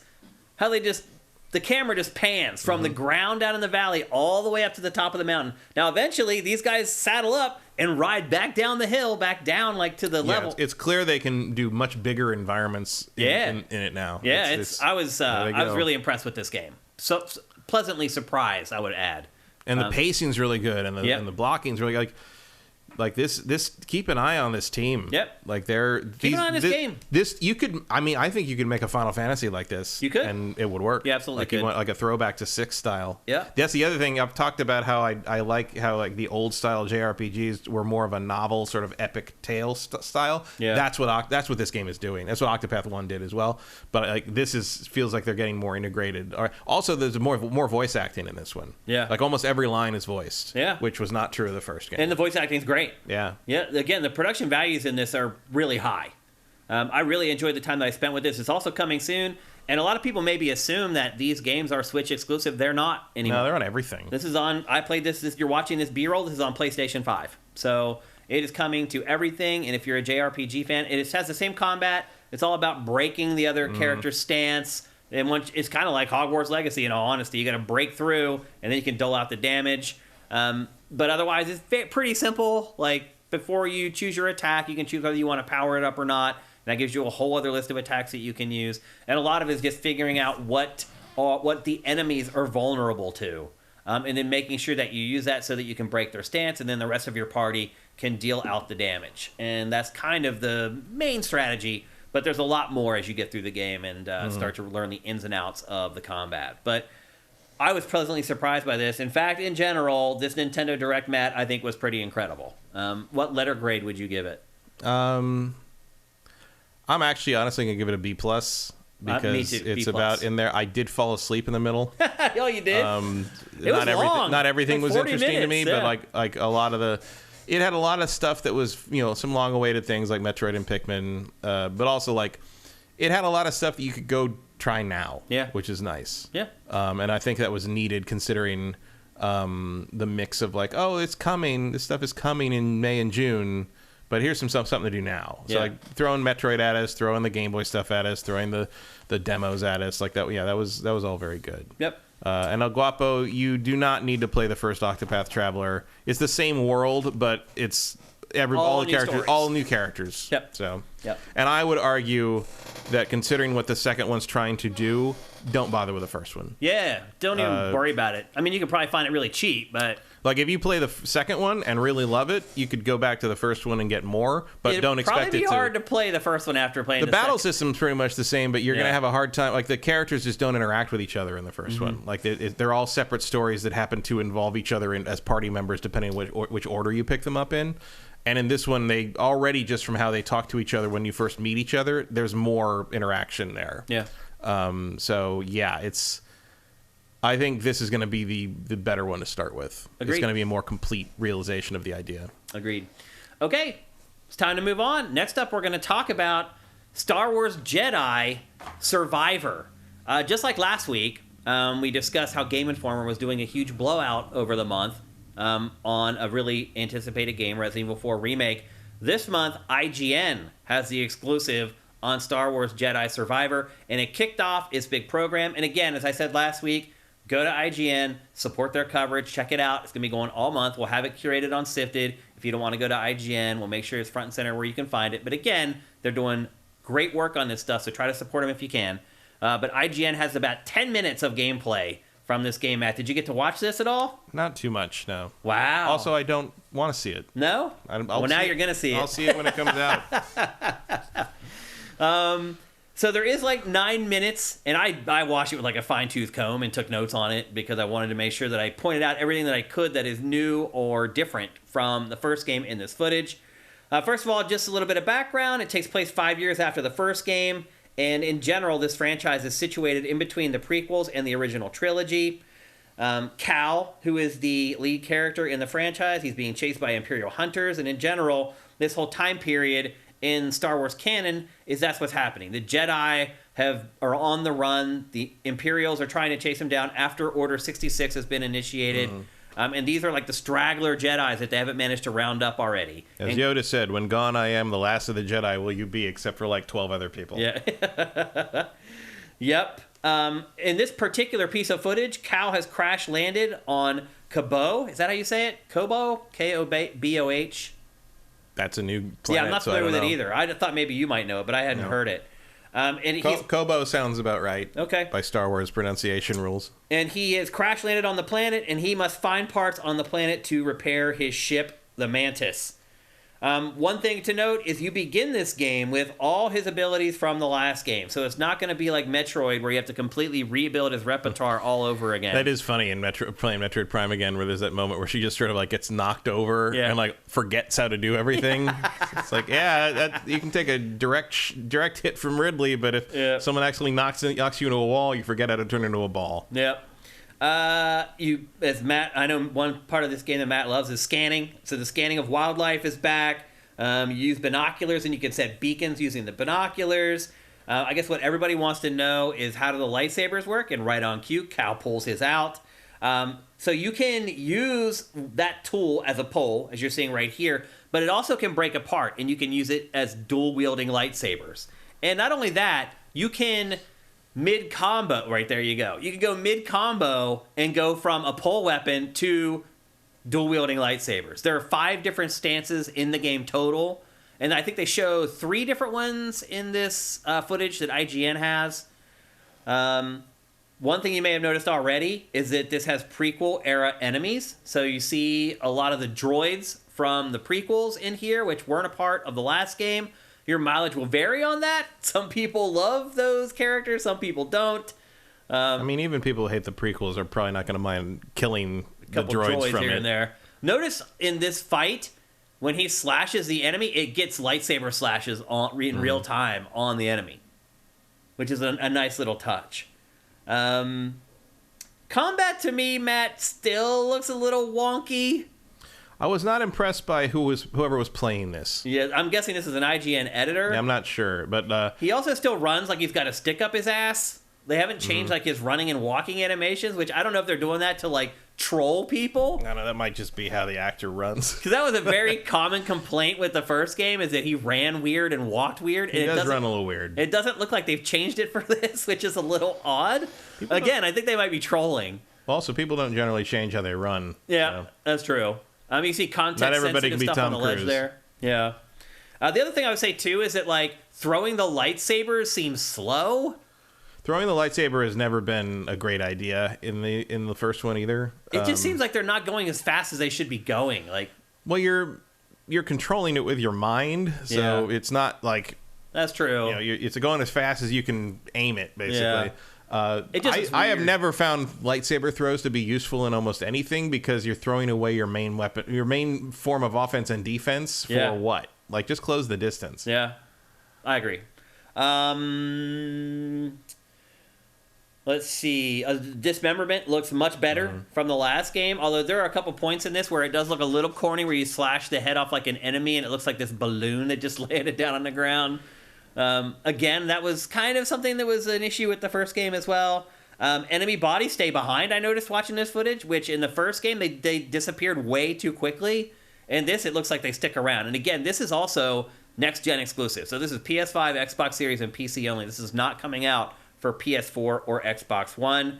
Another complaint I had about the first game that I'm also seeing in this a little bit is that the enemies still don't react enough to attacks. And I think that plays into a lot of the combat not feeling great, is that the enemies just, and again, they're lightsabers, so they cut through stuff like butter, so there's a little bit of that to it, but it just still doesn't look like there's enough tactical feedback in the combat. I don't know how to verbalize how I feel about the combat in this game, and how it looks like it's the same in this one. What do you think, Matt? I mean, it does look pretty similar. The thing about the combat in this game, in the first game as well, you're not trying to stagger or damage things with your saber through just overwhelming it with attacks. You have to work the stamina bar. Yep. Just like Sekiro. Yep. And that's where the more the meaty stuff comes from in terms of that. That's new. The freezing time right there. The force power seems to be a much more prevalent element of combat in this, which is good because it was a little bit of an afterthought in the first one. Well, because now he already has all his attacks, right? Yeah. So you have to kind of pile it on a little bit. And he's better than I mean, you had to start from scratch in the first one because he basically cut himself off from the Force in the wake of Order 66, and now it is smart to start with him having all his abilities from the first game, because while you do have a pretty significant progression in the first game, by the end of the game, he's really just sort of competent. And so there was a lot of room to grow there in terms of what a Jedi can do. So it's smart that they're doing it that way. Yep. A couple other small points. I hope there's better things to find than ponchos in this one. That's my main question. It looks like, though, you got a bomber. Jacket. Yep. That's not going to make you feel any better, is it? I mean, it's better than the problem I had with the ponchos is that I never found one I thought looked any good. Like, I agree. I never found an outfit that I liked him in. Yeah, I agree.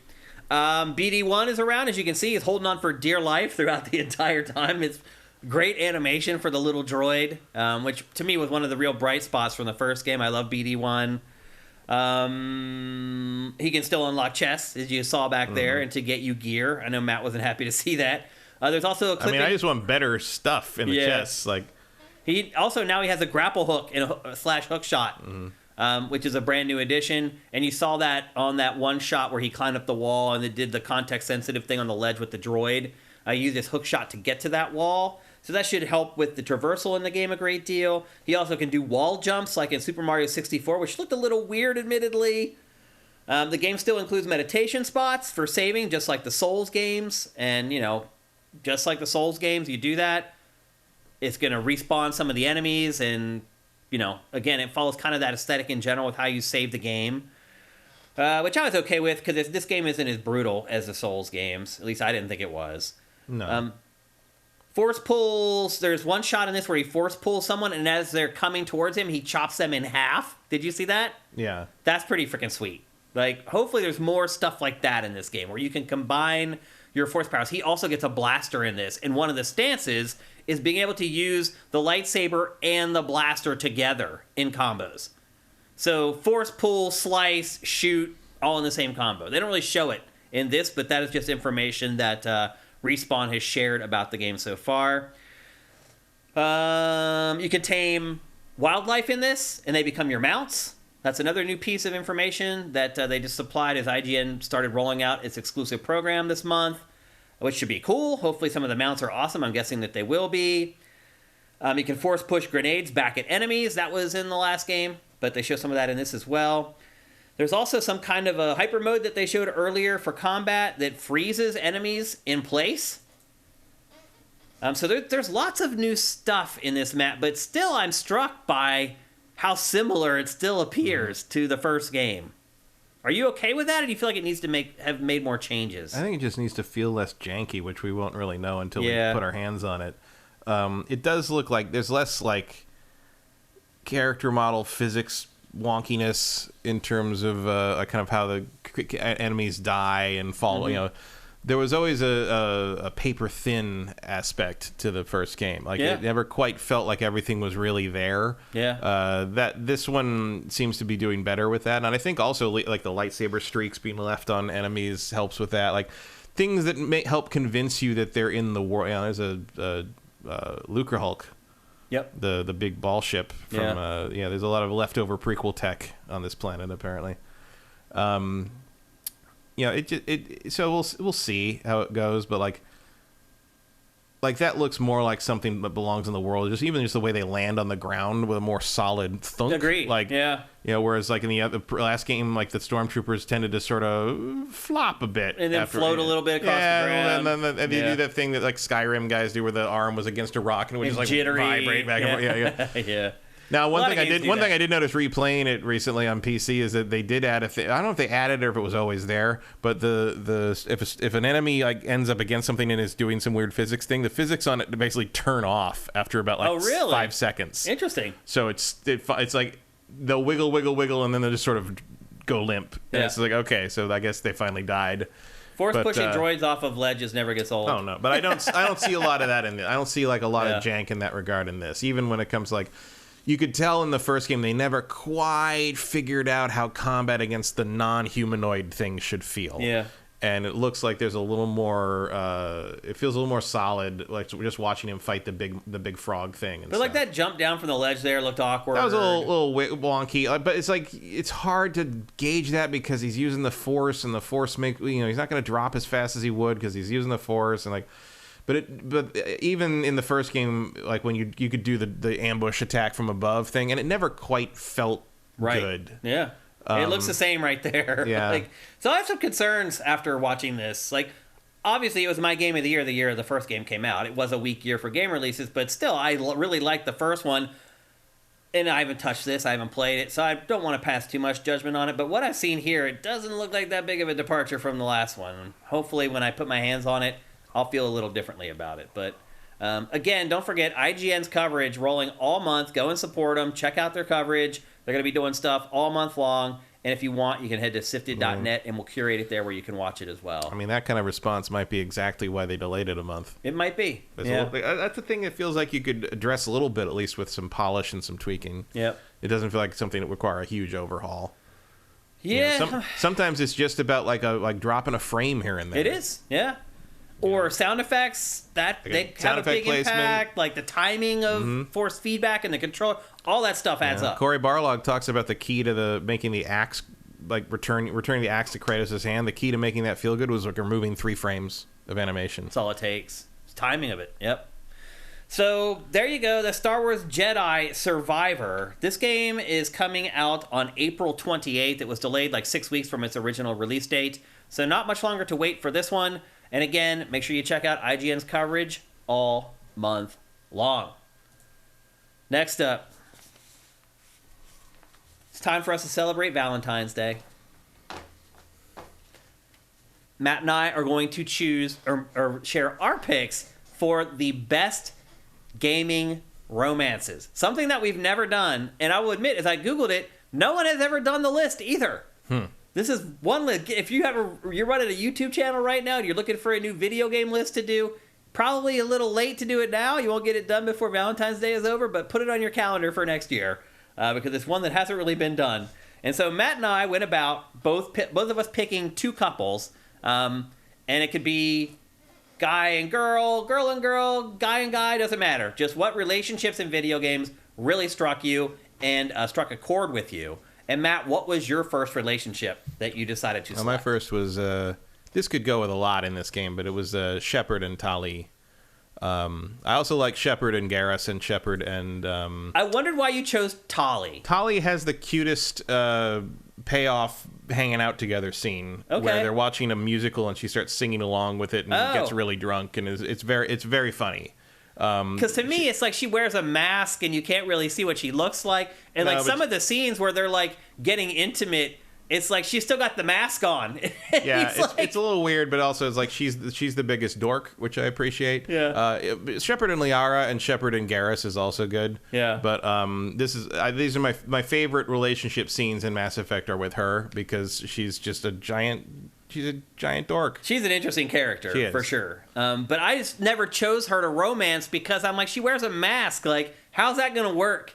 But then I always wondered, is there a moment where they take off the mask when they're in bed? Well, it's implied. You don't see it, but they don't show it. There's a whole thing where they have to like sterilize, because the Quarians have weak immune systems, so she kind of gets a cold every time you spend the night together. Oh. But there's in Mass Effect 3 there was a picture on Shepard's nightstand of her with no mask on. Oh, really? Which was a poorly photoshopped stock photo of a model that just stuck like weird. They did change in the Legendary the remake ones. They changed that to be a more lore-friendly what a Quarian probably looks like thing.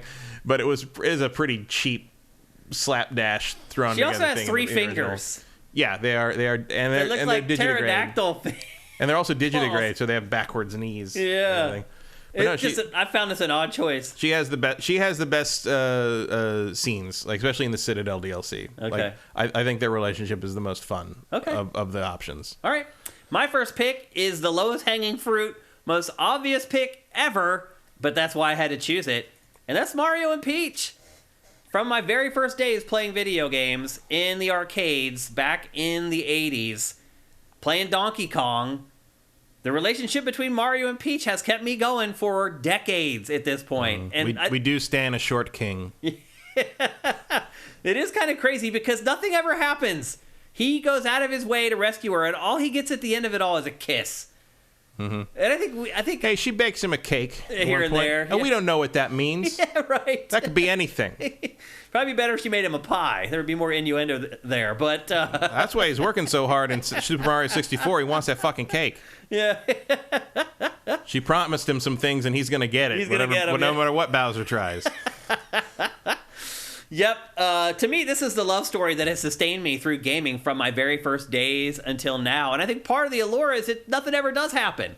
So I always wonder personally, are they going to make it, are they going to flesh it out, no pun intended, are they going to flesh it out more this time? And then they never do. It is always just this simple. I don't think you're ever going to get a, like Mario and Peach suddenly have a kid. Yeah, you just went through hell or high water, and all you're going to get is a little peck on the cheek. He still goes back to that weird little house he lives in with his brother. Right. and cries over unrequited love with Peach. And there's just a different angle for this too. It's like Mario and Peach are also kind of like my wife and I. My wife kind of looks like Peach.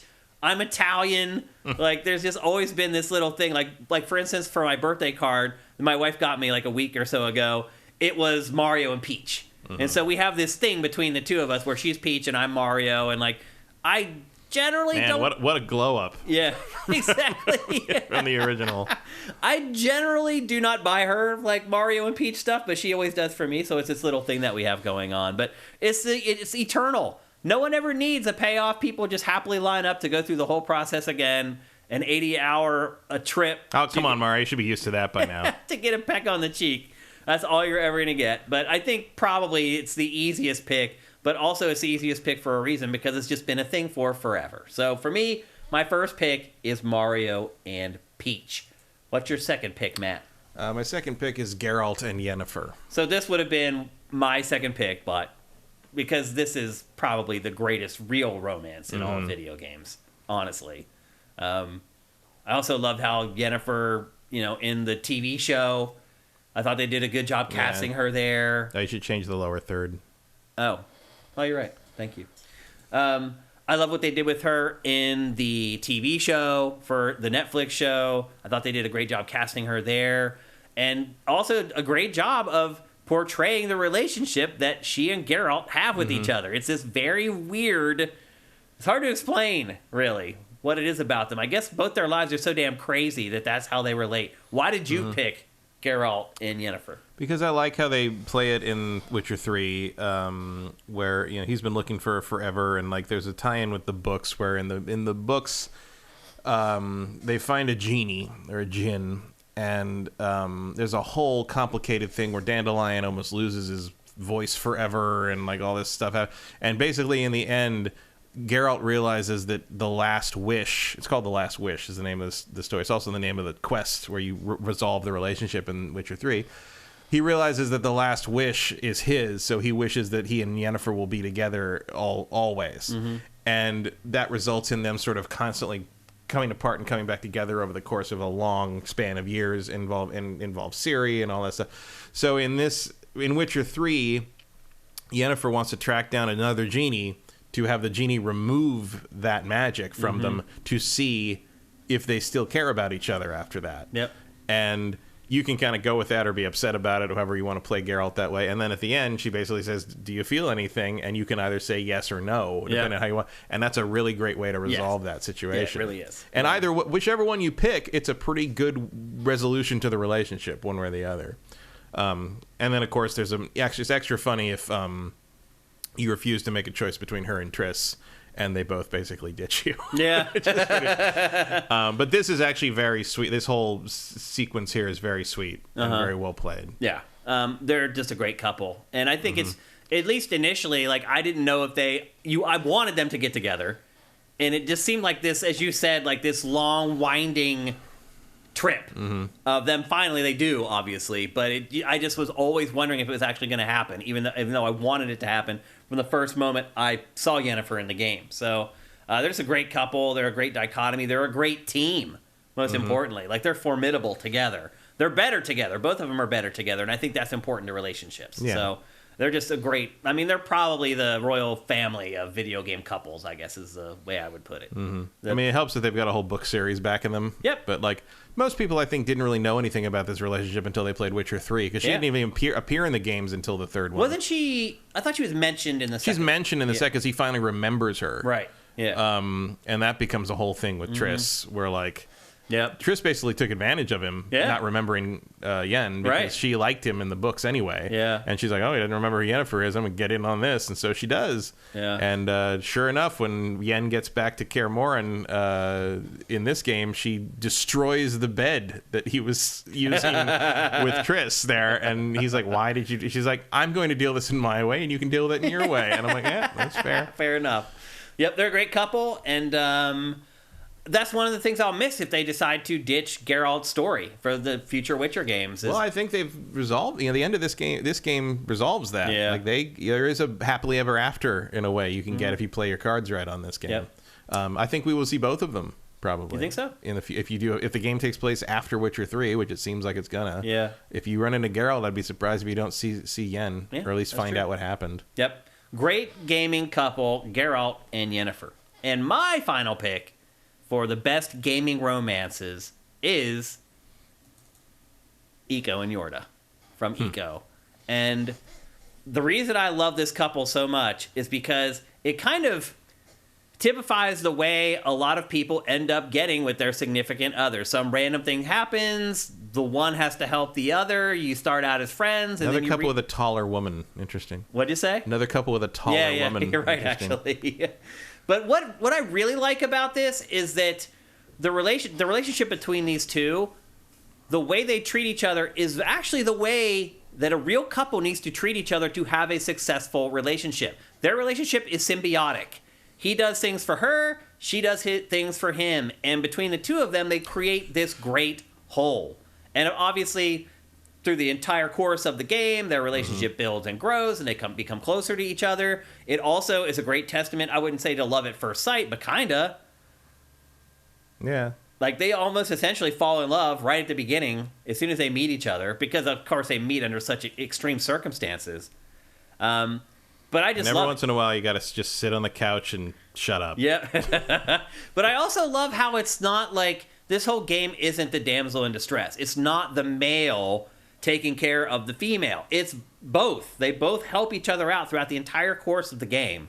And I think, to me, that's how a real relationship is supposed to be and how real relationships work. That's how my marriage has lasted as long as it has, is because we're the yin and the yang to each other. We help each other in different ways. My wife is good at certain things that I'm not good at, and vice versa. And you snap together and make a cohesive whole. And I feel like that's what happens. Your wife has magic light-based door opening powers, and you hit things with sticks. That's Exactly. how it goes. And so that's why I feel like, to me, this is my favorite gaming couple of all time. I think it's a pretty good pick. Yeah. But yeah.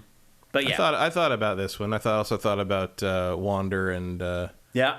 and There's a bunch of them. and the dead girl. I mean, I realize it's not a great pick, probably because you don't really see them interact. And then she has to raise him from a baby, which is probably a metaphor for something. Yeah. There's a lot that I considered. James and Mary from Silent Hill. Well, One's dead. one's murdered. Right. Yeah. And then the game that we just all played, Isaac and Nicole from Dead Space, which you're trying to find her the whole time you're on the ship. I think Chloe and what's her name from Rachel from Life is Strange. That was right on the fringe. I almost selected that, but I didn't. Then there's Titus and Yuna from Final Fantasy X, Dom and Maria from Gears, Ellie and Riley from The Last of Us DLC. So there's been great couples. Also, Firewatch is a good one because you're like the guy, you're talking to her on the radio, and like a romance kind of comes through that whole process. Greedfall has a pretty good romance in it as well. So there's lots of picks that you could have chosen there, but I think between the two of us, we chose pretty well. So we don't get a chance to celebrate Valentine's Day here on GameFace all that often. And the show landing on Valentine's Day made it perfect, so I wanted to make sure that we brought a little bit of the love to the show for this week. And with that... Sneaky, come on. What's wrong? Booker and Elizabeth. Oh. No. Maybe you should finish that game. Yeah, you might want to finish it. Minority said the same thing. No, sir. Things get a little sticky ultimately there. Not, maybe not what you think's happening there. Yeah, maybe he didn't finish the game. But anyway, just wanted to get you guys in the mood for Valentine's Day. Hopefully you guys have something planned for this evening with your significant other. And with that, it's time for...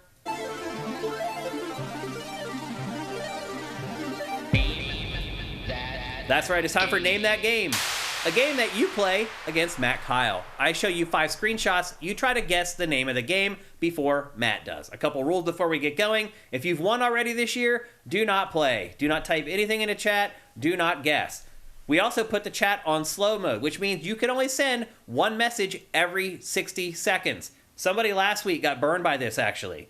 Don't just spam names of games because it may come to you and then you're going to have to wait 60 seconds to type in the name of the game that could win you the game.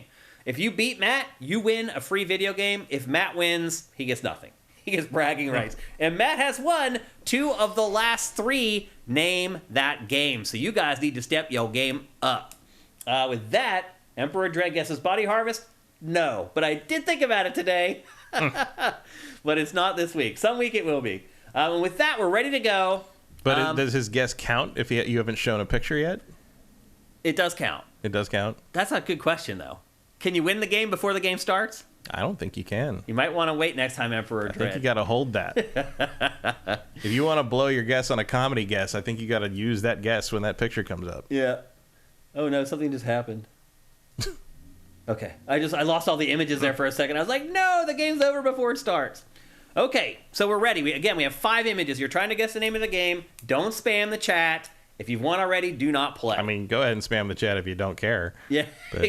No, because it ruins it. Like, it could give it away to somebody else. Like, it could jog their memory. So don't play if you've won already. And here is the first image. That's a very revealing first image. I usually don't give up that much on the first one. Resident Evil 4, no.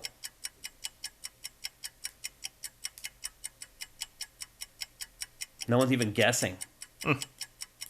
I thought this might give it away. Rise of the Tomb Raider, no. That's a good guess. Yeah, it is a good guess. Red Dead 2, no. GTA 5, no. The Witcher 3, no. Dyson just got it? Lost Planet? Nope. Oh, Until Dawn. Until Dawn. Dyson just got it on the first image. I think I was too generous on this one. A lot of Division 2, Uncharted 2, Shredders, Rise of the Tomb Raider, Red Dead, nope. You're the only one that got it. Yeah, I almost said Uncharted 2. Yep. But it is Until Dawn. Dyson, you are the winner. Here is your round of applause.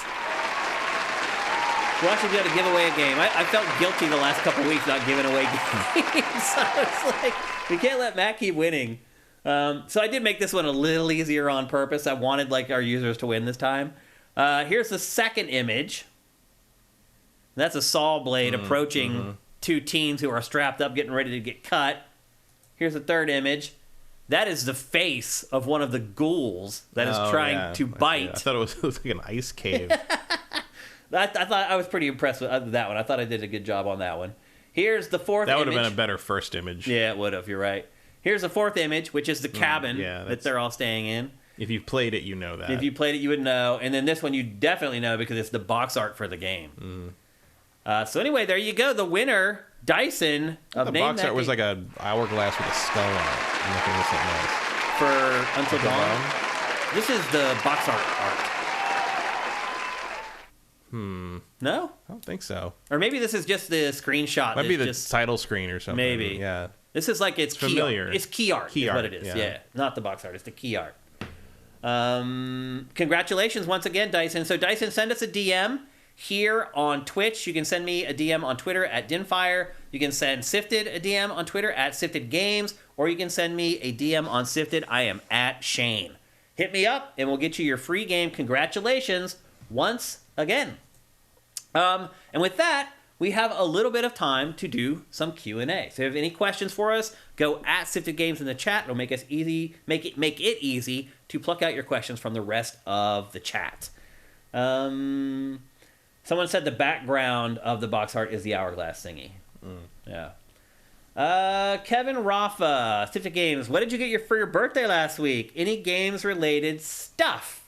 Okay, so I didn't get anything for Christmas or for my birthday last year because I have been asking for Amazon gift cards to buy something that I have wanted for a really long time that I haven't been able to afford myself. And that is a brand new DJ setup.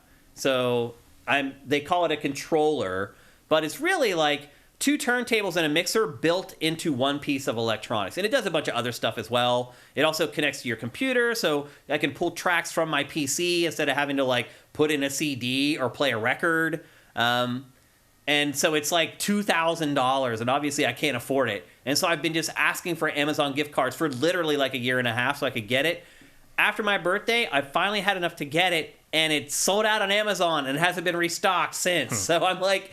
And I also can't set up alerts for that item for some reason, so I have to go check every day to see if it's got back in stock. So anyway, that is my gift for my last birthday, Christmas, and another birthday from everybody in my family that I know. So everybody, even like my nieces and nephews, give me like $5 Amazon gift cards, which is great, because when I finally get it, I'll be able to send a little video or whatever of me playing with it and to everybody who contributed to the gift. So I still don't have it yet, but hopefully I'll get it soon once it gets back in stock at Amazon.com. From Slagathor. What's up, man? Hope you're doing good. Do you have any thoughts on Psych Odyssey, the 32-part documentary about the development of Psychonauts 2 by Two Player Productions that dropped on the weekend? I have not watched it. It seems like it's getting a really good reception online, though, from people who really care. Yeah, I don't know if I need to watch the whole thing, but... I mean, it seems a little excessive. 32 parts for Psychonauts 2? I mean, how long are the parts, I guess, would be my question. I'm hoping like 5 minutes. Yeah. Typically, I end up watching a lot of no-clip documentaries. It seems like they haven't really done anything big for a while, though. I'm sure COVID didn't help them at all. No. I don't think I've seen many of those recently. But I do enjoy this stuff because I've done some documentaries myself, and I always like to see the approach that people take with how they do them. And I'm sure because of the studio and the head of the studio that made the game, it probably is a lot more interesting than most of them, I would guess. I mean, you can just have Tim sitting there to narrate the whole thing, and it's going to be better than most of them. So I will eventually give it a go, but I haven't had a chance to watch it yet. El Guapo 3385, Microsoft and Nintendo each had a shadow drop in their respective recent showcases. You think Sony will have one in their states of play? If so, any guess as to which one?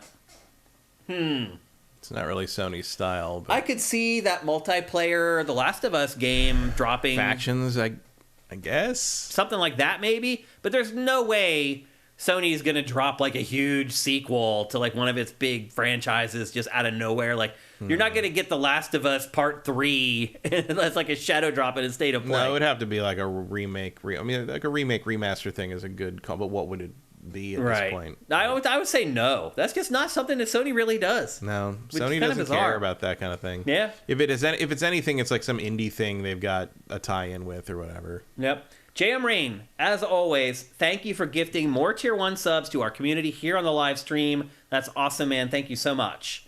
Congrim 1, Microsoft has issued a statement in response to its own admission that titles entering Xbox Game Pass cannibalize sales. Did you see that? Mm-hmm. Yeah, they finally admitted that this hurting their sales. Not that they really needed to. It's pretty obvious. And will sell fewer copies in the 12 months following their addition to the service. Will big publishers be more wary of taking the Game Pass approach, or do you think Microsoft will eat the cost and offer higher initial payouts to continue this model?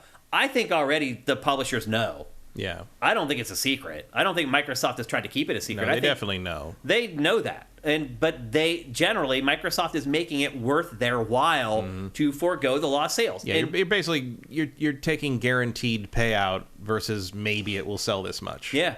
The big X factor is... It doesn't matter where the money comes from right. at the end. The big X factor is Microsoft willing to keep paying those amounts? That's the X factor. If Microsoft gets to the point where they're like, man, we can't keep floating sales for these big games that we're getting on Game Pass, that could be a problem. Like, I feel like it doesn't make a lot of sense to put like something like Starfield on Game Pass. I guess it makes sense if you run the revenue model and you think that's there, but I feel like you could just go ahead and let people buy Starfield. That's not the model, though. No, but if they did a bait and switch now, people would be a pissed. bad move. It'll be curious to see what happens with by the time Elder Scrolls 6 shows up. Though. I do feel like reality is maybe starting to set in a little bit for Microsoft. Mm-hmm. I think admitting this publicly, even though it knew it already, that this is hurting them financially. I think that's maybe them like getting the word out there that like, hey. Well, I wonder how many like third party people are kind of like being, especially like the higher end like AAA or more stuff, or kind of like, hey, we get a good payout from Microsoft, but then we sell this much on this other platform, or would we have then sold that much on Microsoft's platform, and we're not, so we're not getting that extra revenue. Like it's sort of rolling the dice or playing the lottery a little bit, but like just in terms of how high risk, high level management of some of these, big corporations are, you could see an argument on their end to be like, oh, well, we'd rather roll the dice and maybe get a big payout than just take the smaller guaranteed payout from Microsoft when we're doing better on the PlayStation or whatever. But then you've got the question of like, would anything even do that well on the Xbox to begin with, because the PlayStation has a bigger install base. Right. So like, I don't know, like it's a lot of unknowns. I've thought this whole thing was dicey from the get-go. Go back and watch any episodes of GameFace when they started talking about Game Pass. And I just remember sitting there being like, how can this work? And I'm not alone. Like, a lot of people have been asking Microsoft for a long time how this could possibly be profitable. I mean, you figure Starfield, for example, you sell that for $70, you're probably going to sell 15 million, roughly, probably, lifespan. Yeah. And do the math on that. That's so much money to try to overcome about a Game half Pass. Of those are lower than full retail. Yeah. Because that's going to be through sales after they've been future discounted. Discount price drops. But like, still, that math, that adds up fast. I mean, you assume that they have some kind of like formula for like how much they get from Game Pass subscriptions versus how much they get from produced copies of a thing. I mean, you're or talking digital almost copies $1 of a billion. I think the weak link here is, as we see here, the big publishers, who at some point, like, it's not going to be at some point, it's not going to be worth it for them to sort of expect that handout from Microsoft to be the size of what they could get if they really have a hit on their hands. And on the other hand, eventually Microsoft's going to hit a point where they have enough first party output that they don't need third parties to really contribute their big games to that effort. That's true. But then you're maybe a year or two from now, but then you again run into the effort, the issue of like, will the growth in Game Pass subscriptions still manage to pay for what you could have sold through normal retail channel? I don't know. Like, I don't know what the math is on that. It's not just as simple as like, can we replace the almost $1 billion from Starfield? Mm-hmm. It's about, can we add enough people that sustainably, through the course of a year, we're getting that $1 billion back. Plus, in perpetuity, we're going to get it back every year. Right. The idea is like, maybe you'd get $15 in profit from that person buying Starfield, but in this case, you might get $15 from that person all year, right? And then next year, whereas Exactly. Starfield only comes out once, one time, right? So that's the idea. That's the idea. That's the profit deal, as Pachter would say. Right. But you wonder, like, them making a statement about this is makes you wonder, like, oh, are the wheels coming off this thing, or do they just feel they need to address the third parties because they're not worried about keeping them much longer because their output is about to go up drastically? I don't know. It's tough. We've had a lot of questions about the viability of the model for a long time, and I think we are finally reaching the point where they got to decide if it's working or not. Yeah, well, because the rubber's about to hit the road with all the first-party exclusives. They're finally coming around now, and they're like, I mean, Starfield, huge. I mean, that's so much money to It looks just like we got a date for that now. I know, but that's just so much money to just flush down the toilet and hope that you get it back with your service. It's bold, man. And only a company like Microsoft could do it. Yeah. Nintendo could never do it because it's just so risk-averse. And PlayStation just fiscally could not do it. PlayStation needs that income. Yeah, it just they could have not the infrastructure with their PlayStation. They have that there in case they need it, in case that becomes industry standard in the future. But I guarantee you, they will not use that unless they have to. Yep. They're not even very good at it. Yeah. So Great question, Congrim. We'll take a couple more. Cody Carter, thank you for Twitch Prime, man. That's awesome. I appreciate it. JM Rain, 600 subs. Does that mean that you've given away 600 subs? in the channel, yeah. Wow, man. Thank you. That is so awesome. You're so generous, man. Mitchell is alive. Thank you for Twitch Prime. This is for Vidya Games. What's the next Dreamcast game you want revived? We got Samba and Cosmic Smash in the same week. I mean, what's the fighting franchise that was on there that we haven't really seen since? Like Capcom's like Brawler. Oh, Power Stone? Yeah. I can do without Power Stone. Really? Yeah, You didn't like Power Stone? I didn't. I'd like to see it with modern tech. I guess, like, Power Stone is very regularly brought up as like a series that it's confusing that Capcom has never returned to it. Capcom doesn't even reference it. Yeah, like, those characters don't even show up in the background. It's really weird. Yeah, you'd think that like you would have seen at least the guy in the red coat show up in the back of like some kind of like, you know, the back of like some Street Fighter stage at some point. God, I don't know, like. Trying to think of Dreamcast. I mean, there weren't that many good games. No. Let's be honest. I mean, they had Ready to Rumble Boxing. There were a lot of good games, but in terms of stuff that hasn't continued on, I'd have to go back to the Saturn for most of that. Yeah. Stuff. What was the one? I guess I mean, Blue something or other. Blue Stinger. Blue Stinger. Yeah. That game was so terrible. I guess like Skies of Arcadia did continue on. They got a GameCube version, but I would like to see Skies of Arcadia get a remaster or some kind of remake or something. There's your winner. That's it right there. Cinetyke, do you think Hogwarts Legacy can spark a new era for open world games that truly focus on loving the IP instead of trying to leverage the IP? I mean, I'll just say this. I would really hope that developers have watched this game and adjust accordingly. But the problem is that its Metacritic is at like an 8 whatever. Are developers going to look to that game now to be like, this is what we should be doing? They're going to look at the sales. Maybe. More than anything. I have a couple friends in development who are like, you know, they don't want to give her money, but a couple of them are like, this thing is selling so well that I think I'm going to have to play it at some point for research. Like, their bosses are going to be like, make it like that. Like, study why this was a thing and do it. Yeah. And that is going to, you know, because that happens a lot with current that happened with Witcher 3.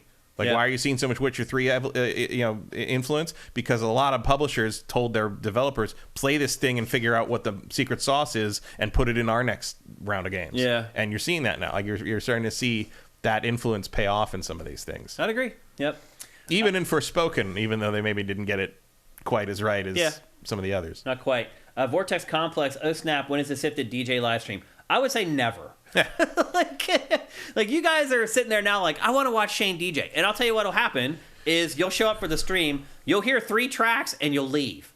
unless you're into house music, I'm not, like, the type of DJing I do, I'm not like a scratch DJ, where I'm like scratching and spinning around and like slamming the fader. Like, that's not the kind of DJing I do. I mix house.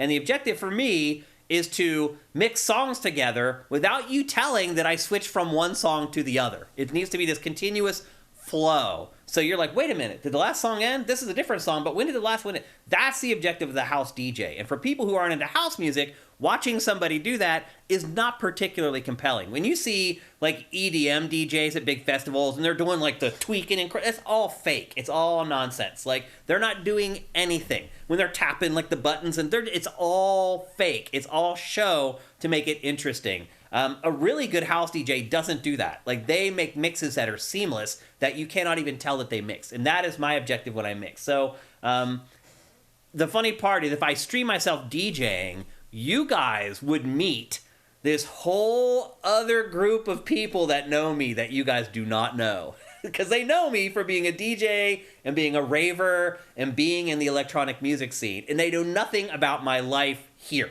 and my vocation, really. Because at one point I had to decide whether I wanted to DJ or whether I wanted to do this, and I chose this. And I didn't leave those people in the dust. They're all my best friends. But a lot of them are still professional DJs, and I just do it for fun. So it would be interesting to see that stream, to see my audiences collide, even if for like the 10 minutes before you guys bailed, being like, what the hell, I don't care about this. So anyway, probably won't be any DJ live streaming. I probably will post some photos of, and I'll get mixes. I'll start like sharing mixes with you guys, because I will start putting out mixes again, which is something I haven't done for a really, really long time. So anyway, there you go. Sneaky, I have DJ Hero if you want that. Everybody does. It's so funny. I have like factory sealed DJ Hero 2. There are people who use unopened copies of DJ Hero for like foundation work. Yes, it's that bad. Yeah, like I have unopened DJ Hero 2 with the turntables and everything. It's worth $5. Yeah, and that's if you can find someone who'll take it. Who will take it? Yeah, it's crazy. We'll take one more question. I never scroll down to the bottom, and I always miss questions at the end, so I'm going to scroll down and see if you guys have some down here. Okay, last one. Minority Games. Why is Midnight Suns failing? It's great. That's a good question. That is a good question. I think in part it's because it is a different genre than you would normally expect a Marvel game to be. It's also very hard to sell in a sentence. Like, play card-based turn-based battles against demons and then go home and hang out with Marvel characters looking at stars and hunting for mushrooms. Like, that's a hard... Yeah. That's not what people are, You think Iron Man's going to fly around and punch a guy, and you're going to get to do that, but you don't, really. Yeah. It's more like... It's a hard sell. It's not your usual breakout genre. I don't know. And it didn't get a huge marketing push, really. Yeah, I saw like one commercial for it. I saw like a billboard, and like it wasn't on buses. It wasn't in. It wasn't on the NFL games. It wasn't. Yep. I think most people just don't know about it. And the people, I had a lot of people I knew who were like Marvel and aren't opposed to that kind of game, but just it wasn't on their radar, and they didn't think it was any of any interest. And but that was what the people I gave it to for Christmas were like, you need to play this. Like, they're like, I saw this. It looked all like weird, just like magic stuff. I don't care about magic. I'm like, just play. And all the characters are in their weird like gold and black magic suits. Like, but they don't really look like themselves. Like, you spend most of the game like everyone's in their normal clothes. Like everyone's very recognizable in this game. And like everyone I gave it to, like, came back like 3 days later. It's like, I can't stop playing this. Awesome. Like I was up to like 3 a.m. playing. That's what it's all about. One more turn, and like, but I just think it's one of those things you gotta put your hands on it to believe, which I think is a good thing. They have a demo out now, but that demo should have been out on launch day. It should have been. That was a huge mistake. That demo should have been out 2 months before the game came out. Absolutely. And maybe it was impossible. Major mistake in terms of finishing it, but like, you needed to let people put their hands on this thing. Yeah. Evangelize it too. Like, if you really love anything, like, tell people about it. Like, people always ask, like, what can we do to help Sifted? Seriously, just go on Twitter and be like, my favorite gaming podcast is GameFace. Here's the link to GameFace on Apple Podcasts. That stuff works. Like, exposing people to stuff they just don't know that exists. Like, evangelize the stuff that you really love and you really care about if you want to help it. That's the best way you can do it. And there's so many ways you can do it now, where back in the day, you really couldn't do anything. Think about it, Matt. Before social media, you couldn't help anything. No. Now you have power. You can actually do stuff, and make a Best you could do is rearrange the shelves at Walmart to put that one in front. Right. I would have the kid. I would do stuff like that. That's funny.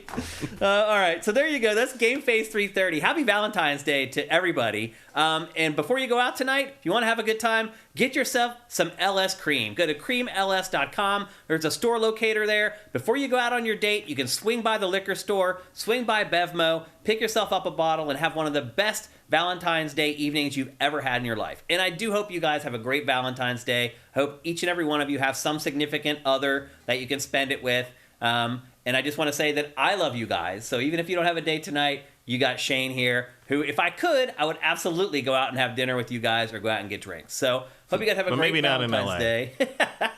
If you're listening to this show on any of the podcast services or you're watching it on YouTube and you want to help us, head to patreon.com/sifted and give us a Valentine. You can give us a $1 Valentine per month. You can give us a $5 Valentine per month, whatever you want. If you want to get all our content early, it's just $4 per month. If you want to just get Pack or Factor early, that's just $2 a month. And we appreciate every single patron. We literally see every single patron that joins or drops from our Patreon. We're not some huge conglomerate where your money just comes and goes and nobody recognizes you. We are the exact opposite. So we'd appreciate it if you could do that. And if you don't have any money, I get it. I've been there. You can give us free money just by subscribing to our Twitch channel with Twitch Prime. If you're on YouTube, the instructions are down below. They're very simple. If you've already linked your Twitch account and your Amazon Prime account, it literally takes 3 seconds. So if you could go and resubscribe right now, that would be awesome. We'd really appreciate it. So that's it for us. GameFace 330 is in the books. Hope you guys have a great week. We'll see you next Tuesday right back here at twitch.tv/siftedgames. GameFace is up and out.